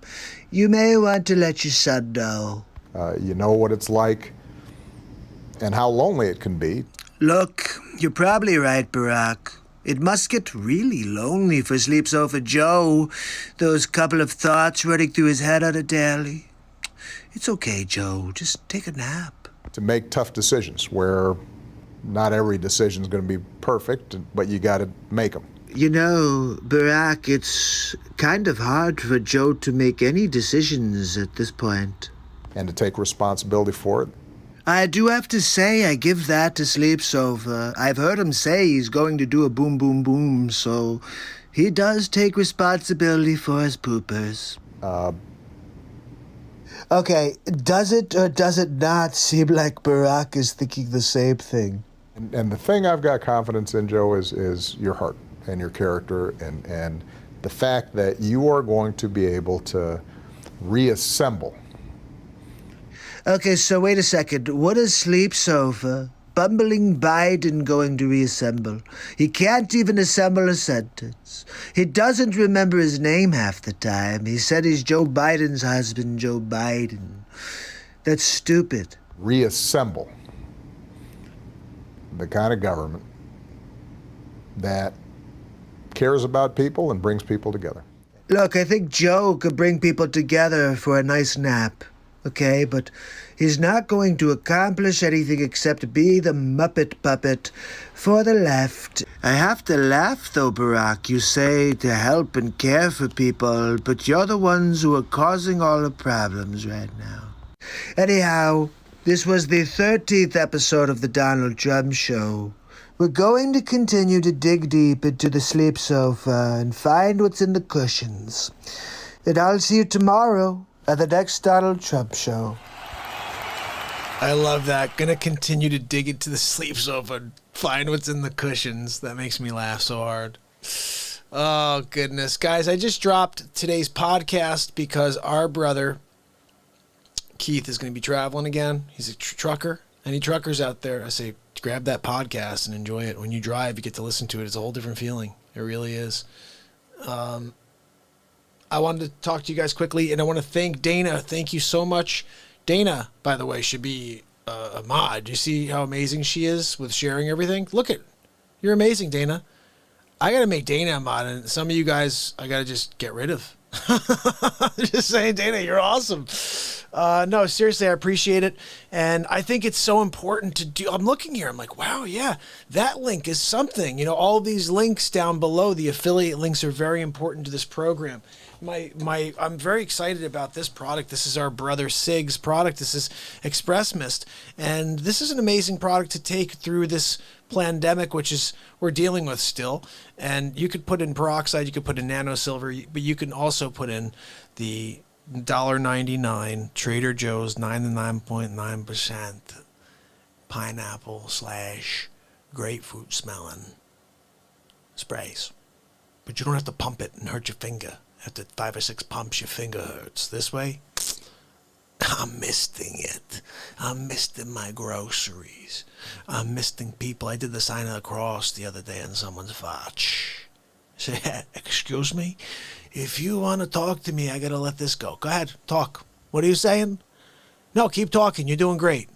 You can't breathe with this in your face? I'm sorry about that. I'm sorry. How dare you? Hold on a minute. So I'm here. I'm trying to stay away from the Rona, right?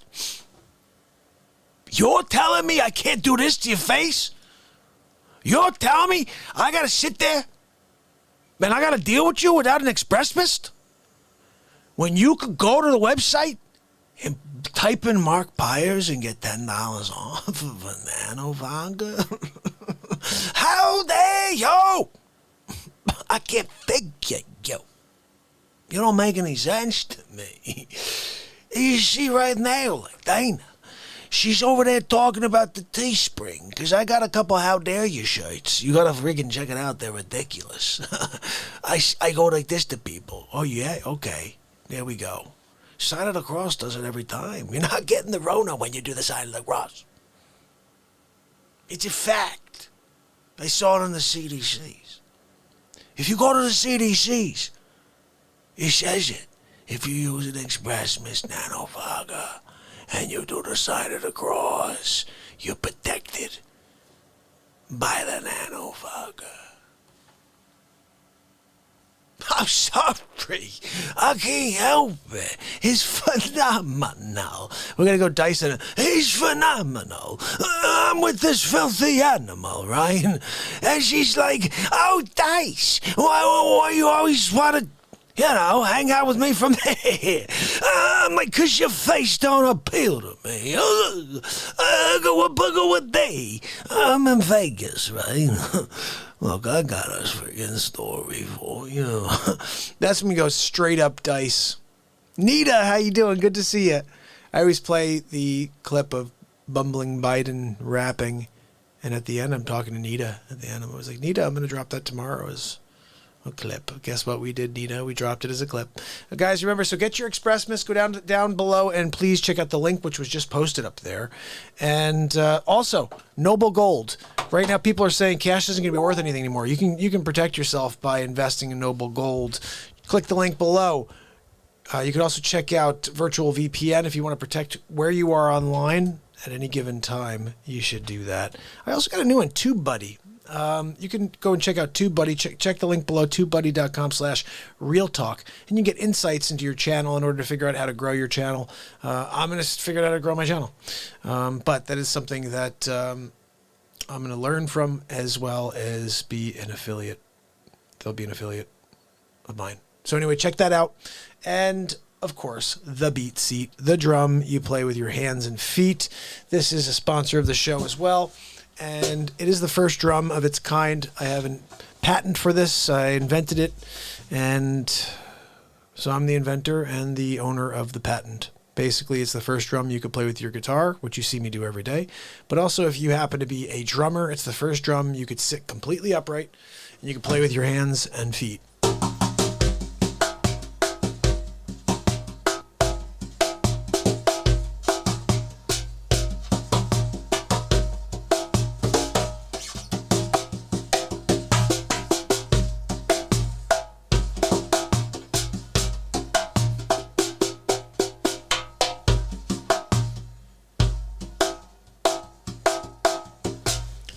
When you play it in different parts, like we call it omnitone because everywhere you hit it sounds different.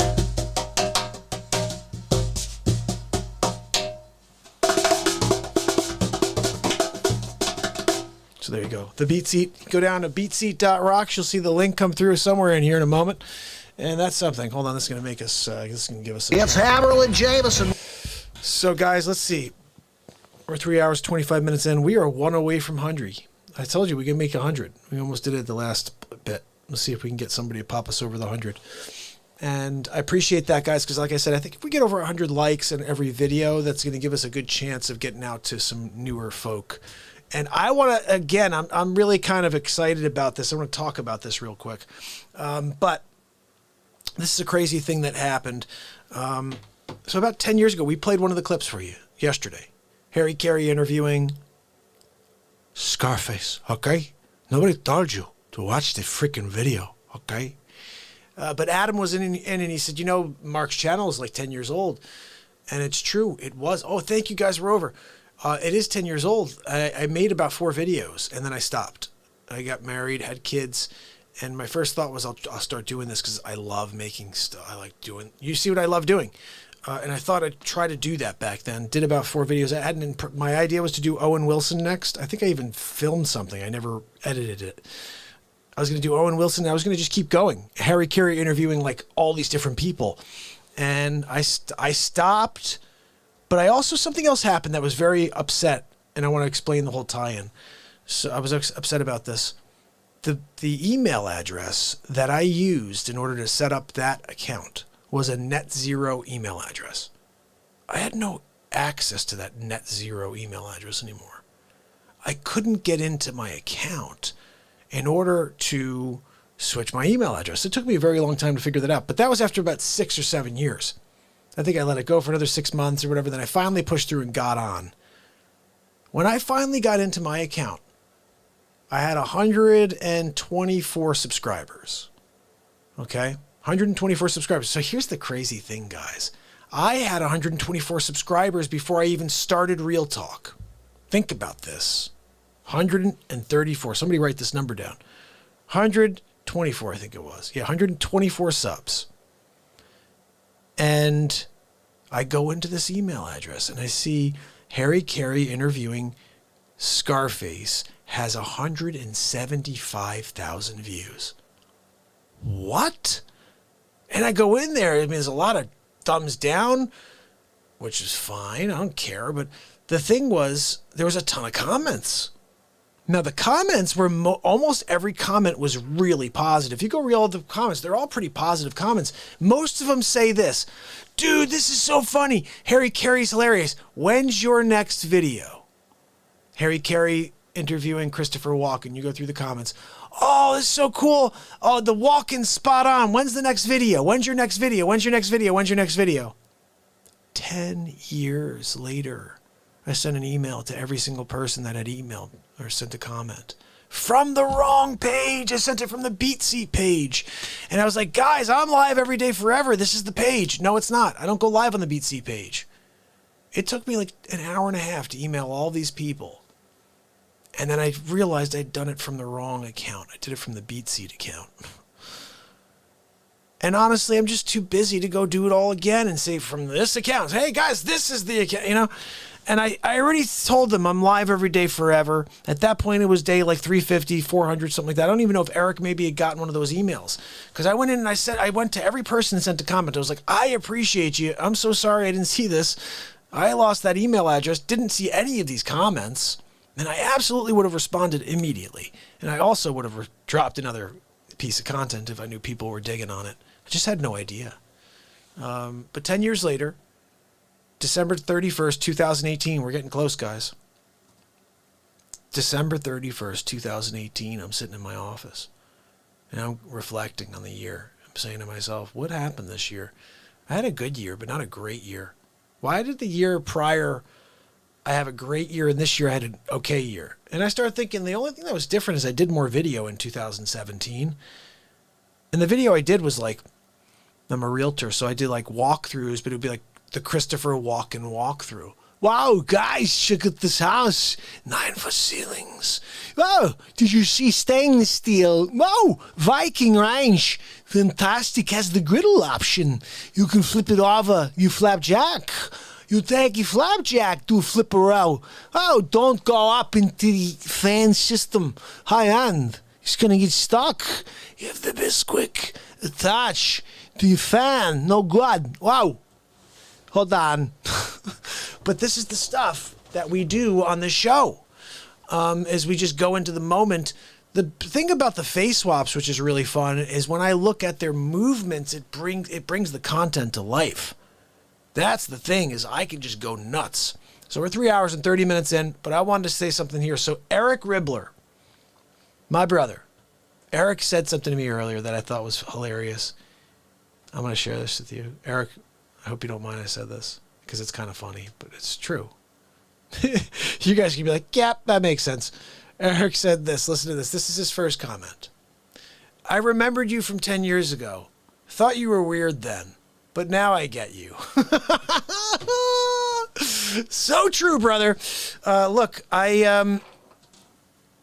that's the only thing I think that keeps me going is just being me.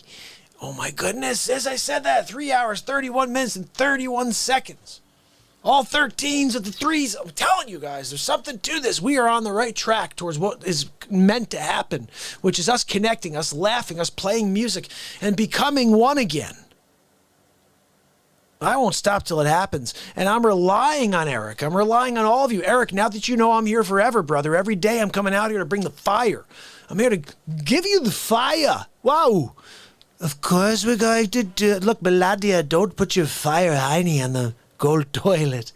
It's Slovenian. We know you have oils and stuff in there. Could you not do it and tell Pensy that he's fired? Oh, Bill Barr, too. Yeah, well, we know he's on his way out right before Christmas. Just get the hell out of here now, Bill Barr. Guys, this one here is probably one of the funniest episodes ever, and it also has a lot of truth. Check it out. Episode 21, Miguel Obama. Enjoy. It's Hammerlin Jamison live with episode 21 of the Donald Trump Show. Ladies and gentlemen, Donald Trump. Thank you for joining me on episode 21 of the Donald Trump Show. Tonight we're going to talk about Sleeps Over Joe, but we're also talking about Michelle Obama. Not sure if you saw his speech, so we're going to go over a little bit of it. But also, I found an oldie, but a goodie. We're going to get into it. Let's see what we got. Welcome to Kingswood Community Center. Is Sleep Sofa trying to do his best Clint Eastwood or what? He's looking like all into the distance like, make my day, dirtbag. Actually, that's the one down I used to work. As a joke. You didn't know where we were anyway. The truth comes out. Bumbling Biden. Did you hear him? He said every time he gaffes, he says, that's a joke. We know you're a joke, Sleeps Over Joe. But you really have no idea where you are, do you? Where are you? What state are you in right now?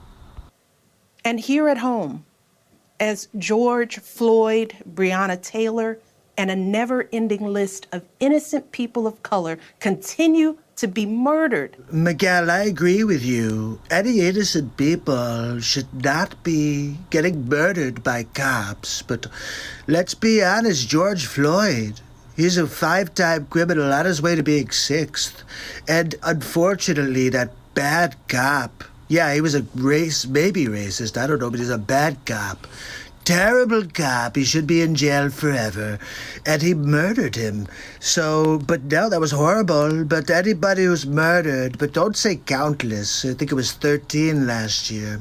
What's countless is all of the little boys, girls, adults, all of the people that are dying constantly that are not part of the Black Lives Matter movement. Stating the simple fact that a Black Life Matters is still met with derision from the nation's highest office. Look, I love Black Lives, Michelle. What we get instead is chaos, division, and a total and utter lack of empathy. You see this? It's like I should write down what she's saying, and then you could write Antifa on top, and you'd say, that's what's going on right now. They see an entitlement that says only certain people belong here. What is she talking about, Bushwood Country Club? That greed is good and winning is everything, because as long as you come out on top. Says the former First Lady of the United States, living in a $12.5 million house in Martha's Vineyard. It doesn't matter what happens to everyone else. Why did you and your husband, because you want to all of a sudden take credit for him, why did you cut off funding to the historic black colleges and universities? I refunded them, by the way. You ever heard of the Reform Act? Michelle? Well, your husband didn't. I released 4,400 criminals who really were, it was like minor offenses, and 97% of them were black. Why didn't you do that, huh, Miguel? They see our leaders labeling fellow citizens enemies of the state. You know, I'm looking into the Snowden case because you declared him an enemy of the state for just telling the people what you were doing behind their backs. It just goes to show that you didn't just spy on the Trump campaign, you spied on every single human being in the United States of America. Good job. Very good for me. You're going down. So all I gotta say, hashtag Obamagate. Hashtag Shadowgate, really. While emboldening torch-bearing white supremacists. You know, this would have been the perfect time for her to bring up the wild people in the streets. They're burning buildings, they're beating people up in the streets, they're murdering each other, the criminals in all the Democratic cities. And she doesn't bring it up. She talks about white supremacists. Where the hell is that going on? We're talking about rioting in the streets. It's all of your people, Betuele. They watch in horror as children are torn from their families and thrown into cages. Are you kidding me? We're talking about the cages that your husband built. Look at this, right on national television. She's lying to the people. Your husband is the one who built the cages and used them first.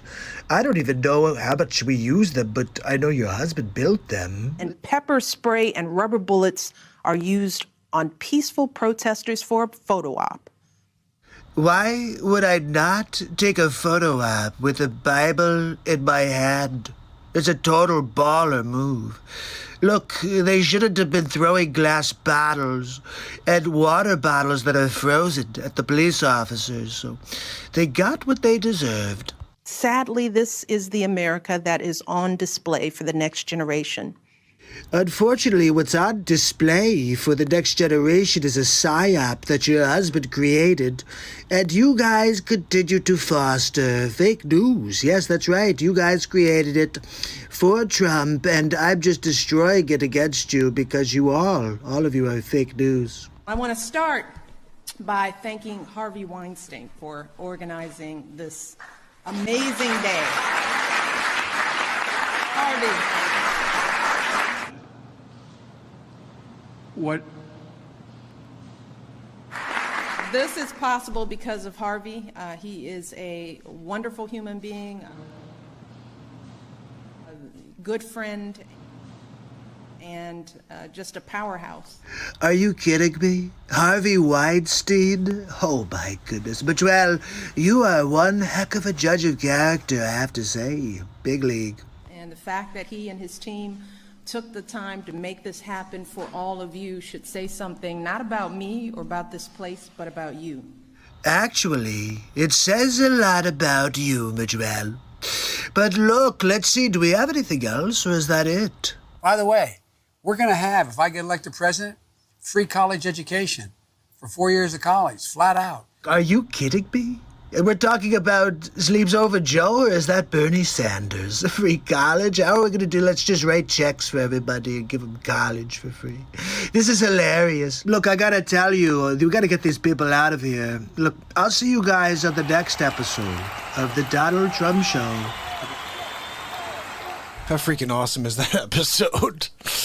Oh my goodness, guys. We literally have so much amazing content from the Donald Trump Show. None of it was, had an impact because the Screwtube and Zuckerchooch did such a good job keeping me down, destroying the reach of this show. You didn't get to see any of this. Nobody saw it when it mattered. And when it mattered was before the votes went in. So now we're stuck with 4 years with a sleep sofa. And like I said this from the very beginning. I'm not going to be that lady in the street, okay? I call her Patton Oswalt. Not my brother.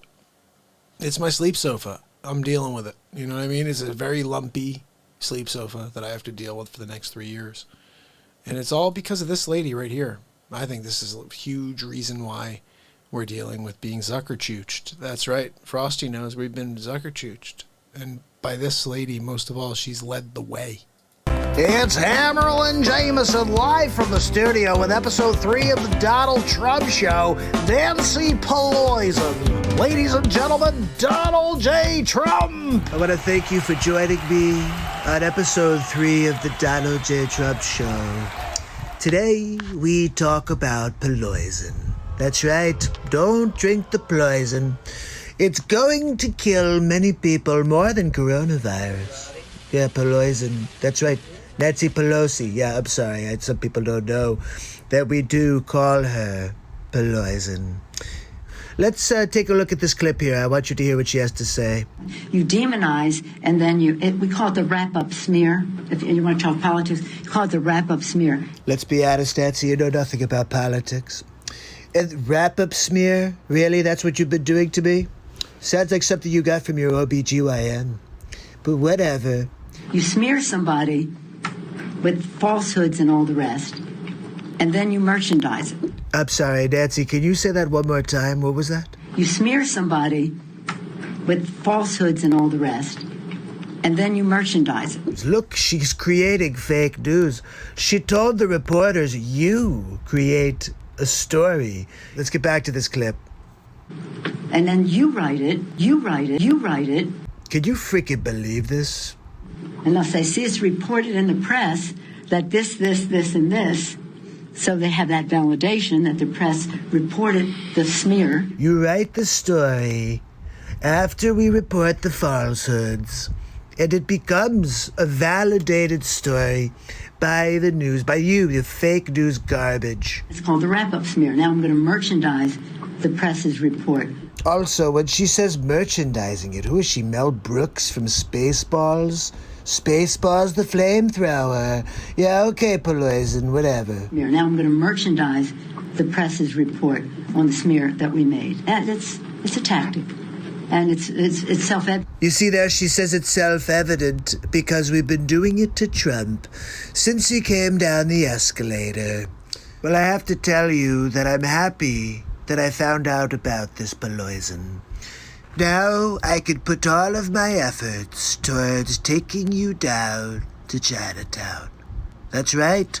We will drain poison and Schumer from the swamp. Oh, yeah. I'm draining the heck out of that swamp. I don't know how it's going to happen at this point, though. So crazy. You know what's nuts is that you can't even speak anymore. Like, I just want to say a few things about that. I'm just not even allowed to. But what I'll do is respond by playing you a Donald J. Trump show that I created in order to take down these folios. I'll actually show you something that I think is very interesting. Prior to the election, no one said that it was possible to do anything like this, right? Well, I have a video that says that is not accurate. Check this out. It's Hammerlin Jamison. We head to the studio live with Donald Trump for episode 18 of the Donald Trump Show. Good afternoon. And thank you for joining me on episode 18 of the Donald Trump Show. Tonight we're going to talk about Nadler. You know, he's basically trying to say there's no such thing as Antifa. He also is pushing the voting by mail. So I thought it'd be interesting for us to dissect an old piece of footage I just came across. So let's check it out. It's a very tempting point. I just, as a very experienced practical politician from New York. Well, I'm from New York too, Nibbly Nadler. I feel constrained to observe that in my experience in New York, paper ballots are extremely susceptible to fraud. Really? That's not what all of your cohorts are saying.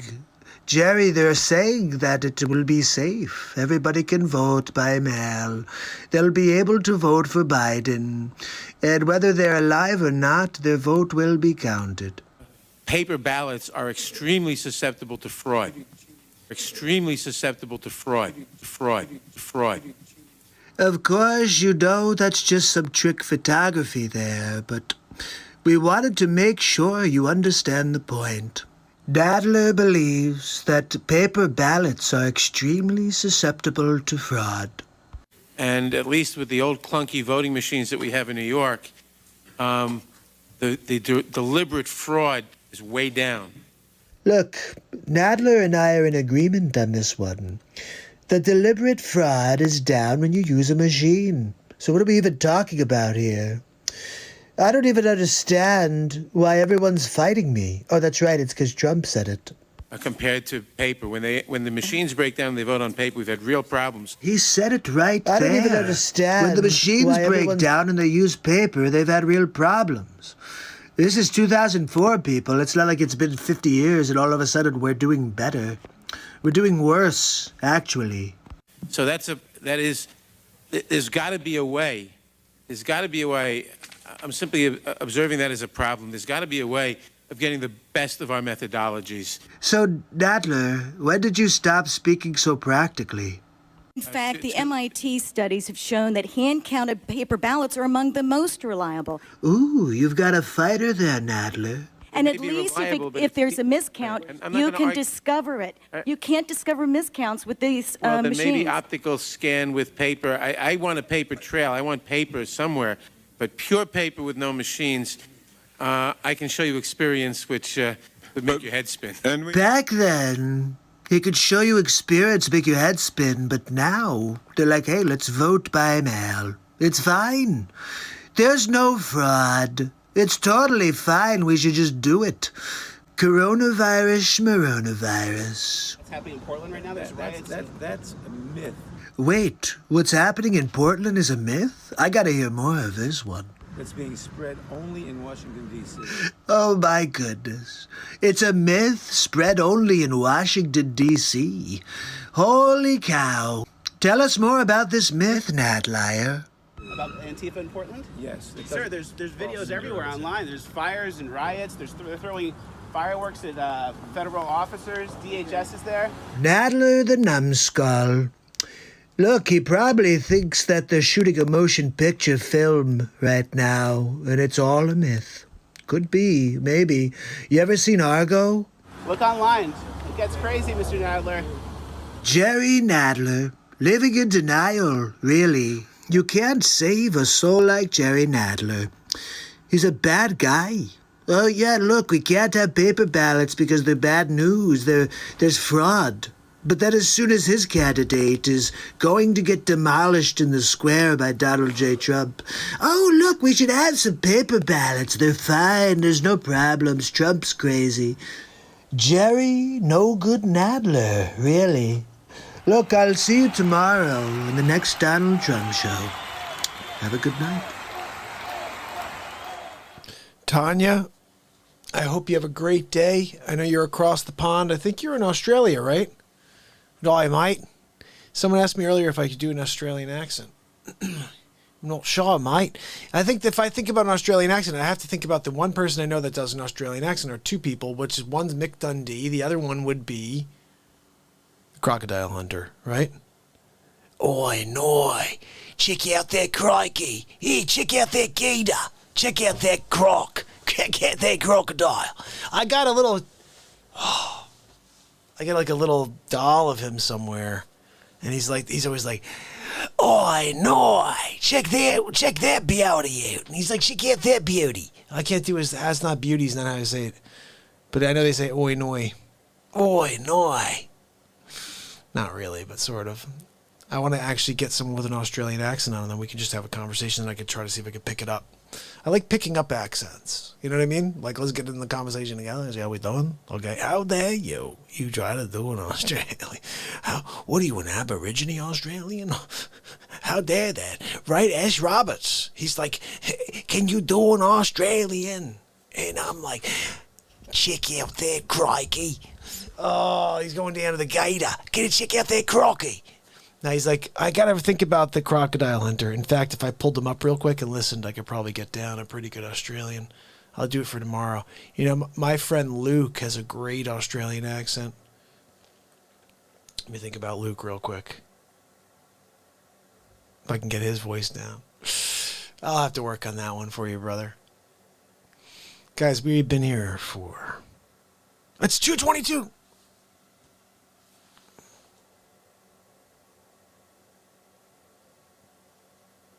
222 family members.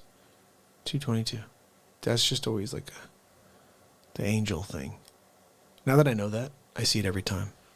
Every time there's a 222. I didn't even mean to look over there, you know. How do I stay up so late is a good question, Jim. I gotta go sleep. I gotta work tomorrow. I need to sell real estate. You guys send me your leads, okay? Know anybody who needs to buy or sell? Send them my way. I'll take care of them. But I'll keep coming here and putting on a really long show for you every day. Zuck must have been listening in. Nothing in the title about election. Yeah, a Wikipedia article advertised under the title of this one. Really?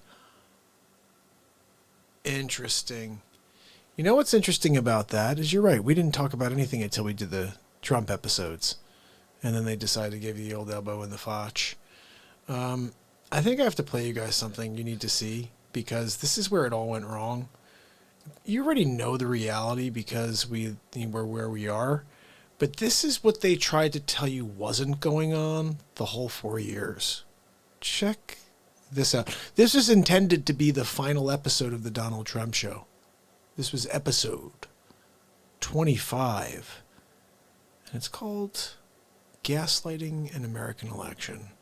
Well, hold on. Before I play that, this is the last clip of the night.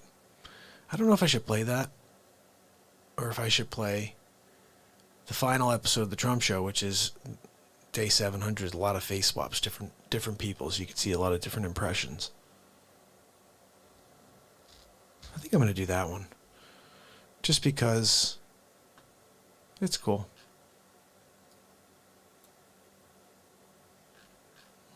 Let's see what we got here. This is episode 35 right here. This is the final episode of the Trump show. I don't think I'm doing another one.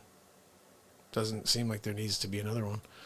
So, episode 35, final episode of the Donald Trump show. Mark Zuckerchooch is Zuckerdick. And bottom line, here we go. It's Hammerlin Jamison live from the studio for episode 35 of the Donald J. Trump Show. Day 700 in a row of the MARKPIRES Real Talk Show. Mark, it's Donald J. Trump, your president. At least for another month or so. Look, we're still fighting this thing in the courts. I think we're going to win big league, really. But look, hopefully we don't have to transfer power to a sleep sofa because I don't want any more furniture in this Oval Office. Look, they had to give me the small desk for today because the room, it's small. You can't fit another sleep sofa here. It's impossible. I think you have to understand that I'm winning big league always. I'm going to win big league and we'll beat the pooper. But 700 days in a row, Mark, I'm proud of you. I can't believe it. What started on December 31st, 2018 has progressed into a variety program. Yeah, I've been with Donald J. Trump on the program all the time, Christopher Walken, live music. It's a fantastic family program. Look, Mark, we have some celebrities that wanted to say a few things to you. Melania, could you push the VCR? This one? The blue button? No, the red button. This one? Yep. Yeah, that's one. Yep. Okay. All right, Mark, here we go. Number 2, 700 days and counting of Real Talk. I thought you were going to stop it. I'm sorry, Dr. Evil. Well, we need to come up with some sort of plan. Can we just send the sharks with freaking laser beams? Absolutely, Dr. Evil. Are you kidding me? Dr. Evil? I'm on my way out. He's still freaking scheming. He's a terrible human being. Anyway, what else we got? Mark, what's up? It's Grant Cardone. Just want to say congratulations. 700 days. Quite a deal. Just 10x it. I want to see you when you get to 7,000. Guys, this is unbelievable. You ever seen a streak like this before? Look, I've been doing this a long time. I've never seen anybody like this before. Keep it up, Mark. 700. Proud of you. 10x. Grant Cardone. Look, you can't go wrong when you're 10xing everything in your life. Anyway, Mark, the next call is one of the worst human beings on the planet right now. You call him Zuckerchooch. Let's get to it. Hi, Mark. It's Mark Zuckerchooch. Just wanted to say happy congratulations, 700 days. Gonna continue to block you, though. We don't like you at Facebook. That's why you call me Zuckerchooch. If you stop calling me Zuckerchooch, I'll stop shadow banning you. It's up to you. Why don't you just quit? $6.99's a lot. I know, Bark. Every time I see him, he just pisses me off. That Zuckerchooch. Some people call him Zucker Dick. Yeah, no, he's really the worst. Anyway, check out who we got next. Totally cool dude.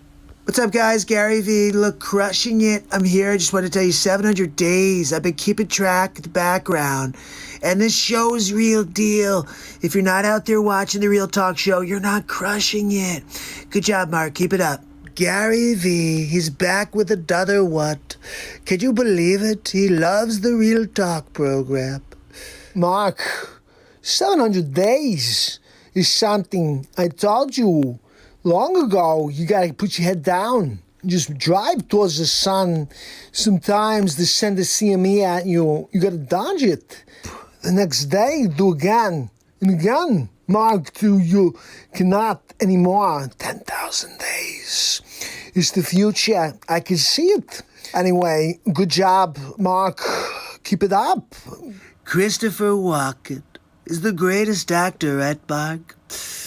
I love his messages every time he joins the Real Talk program. It's just gold. And you know how much I love gold. It's my favorite thing. It goes Melania Barrett, and then gold is number one on the list. Anyway, what else we got? I'm Chuck Schumer. I want to say congratulations to Joe Biden, the new president of the United States. So excited. Oh, and congratulations to you too, Mark. 700 days is pretty good, I guess. Schumer? Are you kidding? Can we erase that one and just take it out of the messages? I don't think Mark wants to hear from Shookity Schumer. I'm just saying. What else we got? I just want to say congratulations to MARKPIRES. 700 days in a row. It's quite an accomplishment. And at Moderna, we spent 700 days trying to figure out how to kill people without them knowing. And it's strange, my fascination with global depopulation. This guy's a freaking ghoul, huh? I mean, are you serious? Okay, yeah, Bill Gates, why don't you pretend you're a doctor? Let's save the world with a vaccine that's gonna put nanobots in there. Yeah, we'll track every single movement, we'll turn them into currency. What else you got planned over there, huh? Let's take over the world. I'm sorry, that's Dr. Evil's move.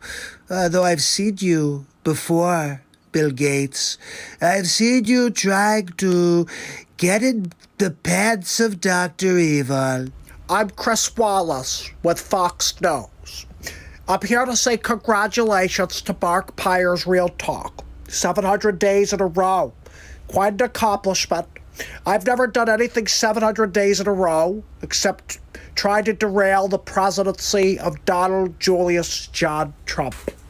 Derail is the right word for Chris Wallace. Did you hear the questions he asked me during the debate? He asked Sleep Sofa, like, what kind of sandwiches he prefers on Wednesdays. Terrible interviewer. Anyway, what else we got?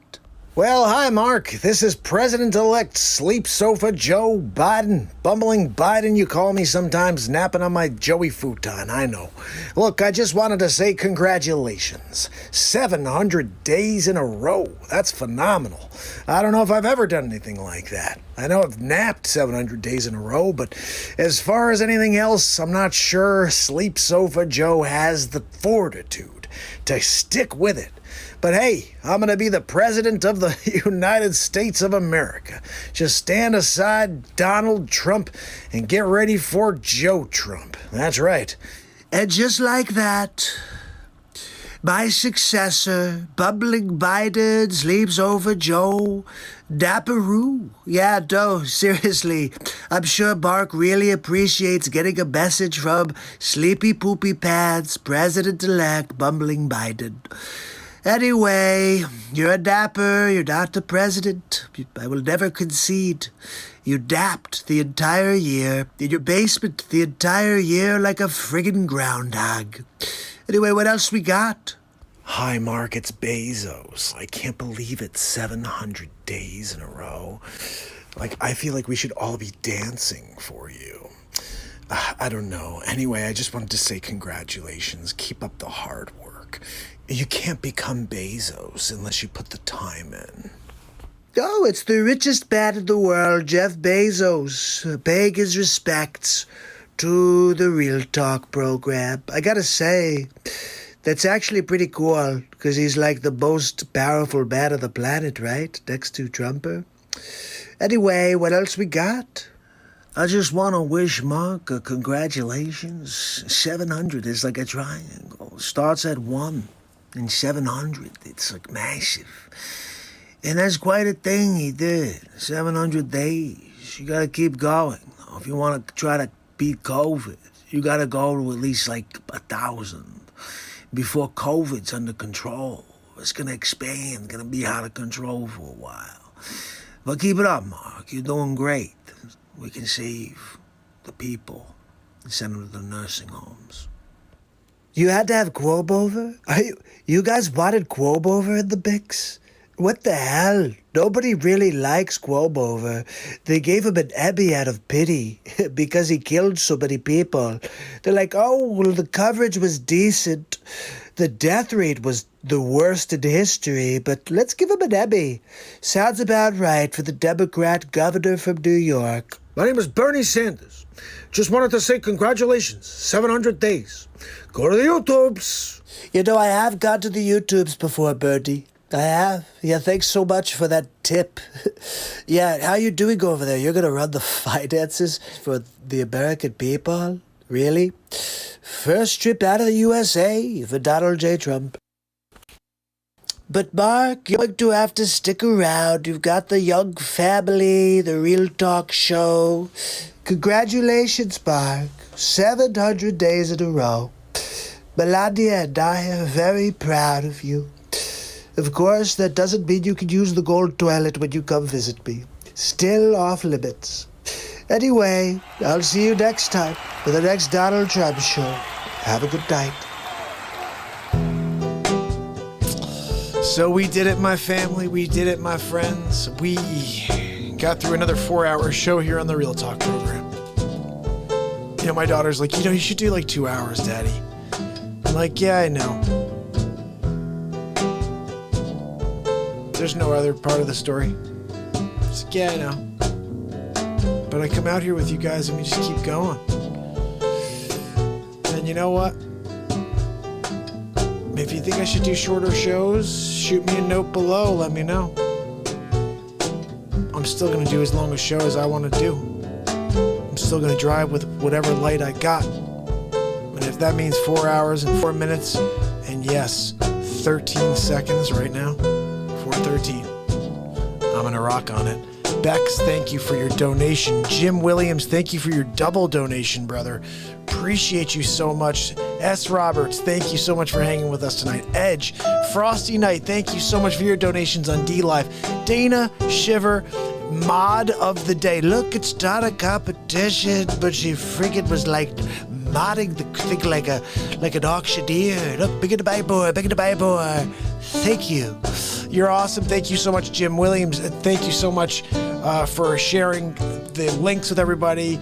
And I really appreciate it. Sid and Daryl and Frosty and Bex again, thank you. And if I missed you, guys, this is the time to say goodnight. P.S. Smith, thank you so much. Candace Thigpop, thank you so much. Hilly Billy, Hammer.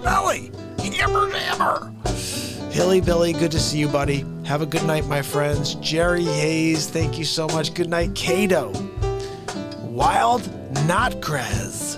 Wild Notcrez. Priceless. Look, tomorrow we do it again. We're gonna do it again. We're gonna Donald J. Trump say do it again. No, Melania, don't go near the door toilet. You can't go in there because I gotta go poop in there. Oh, guys, you guys are awesome. Thank you so much for your support. I really appreciate it. If you haven't yet, please smash that like. Please share it. And tomorrow, that's right, we do it all over again for day 716 in a row.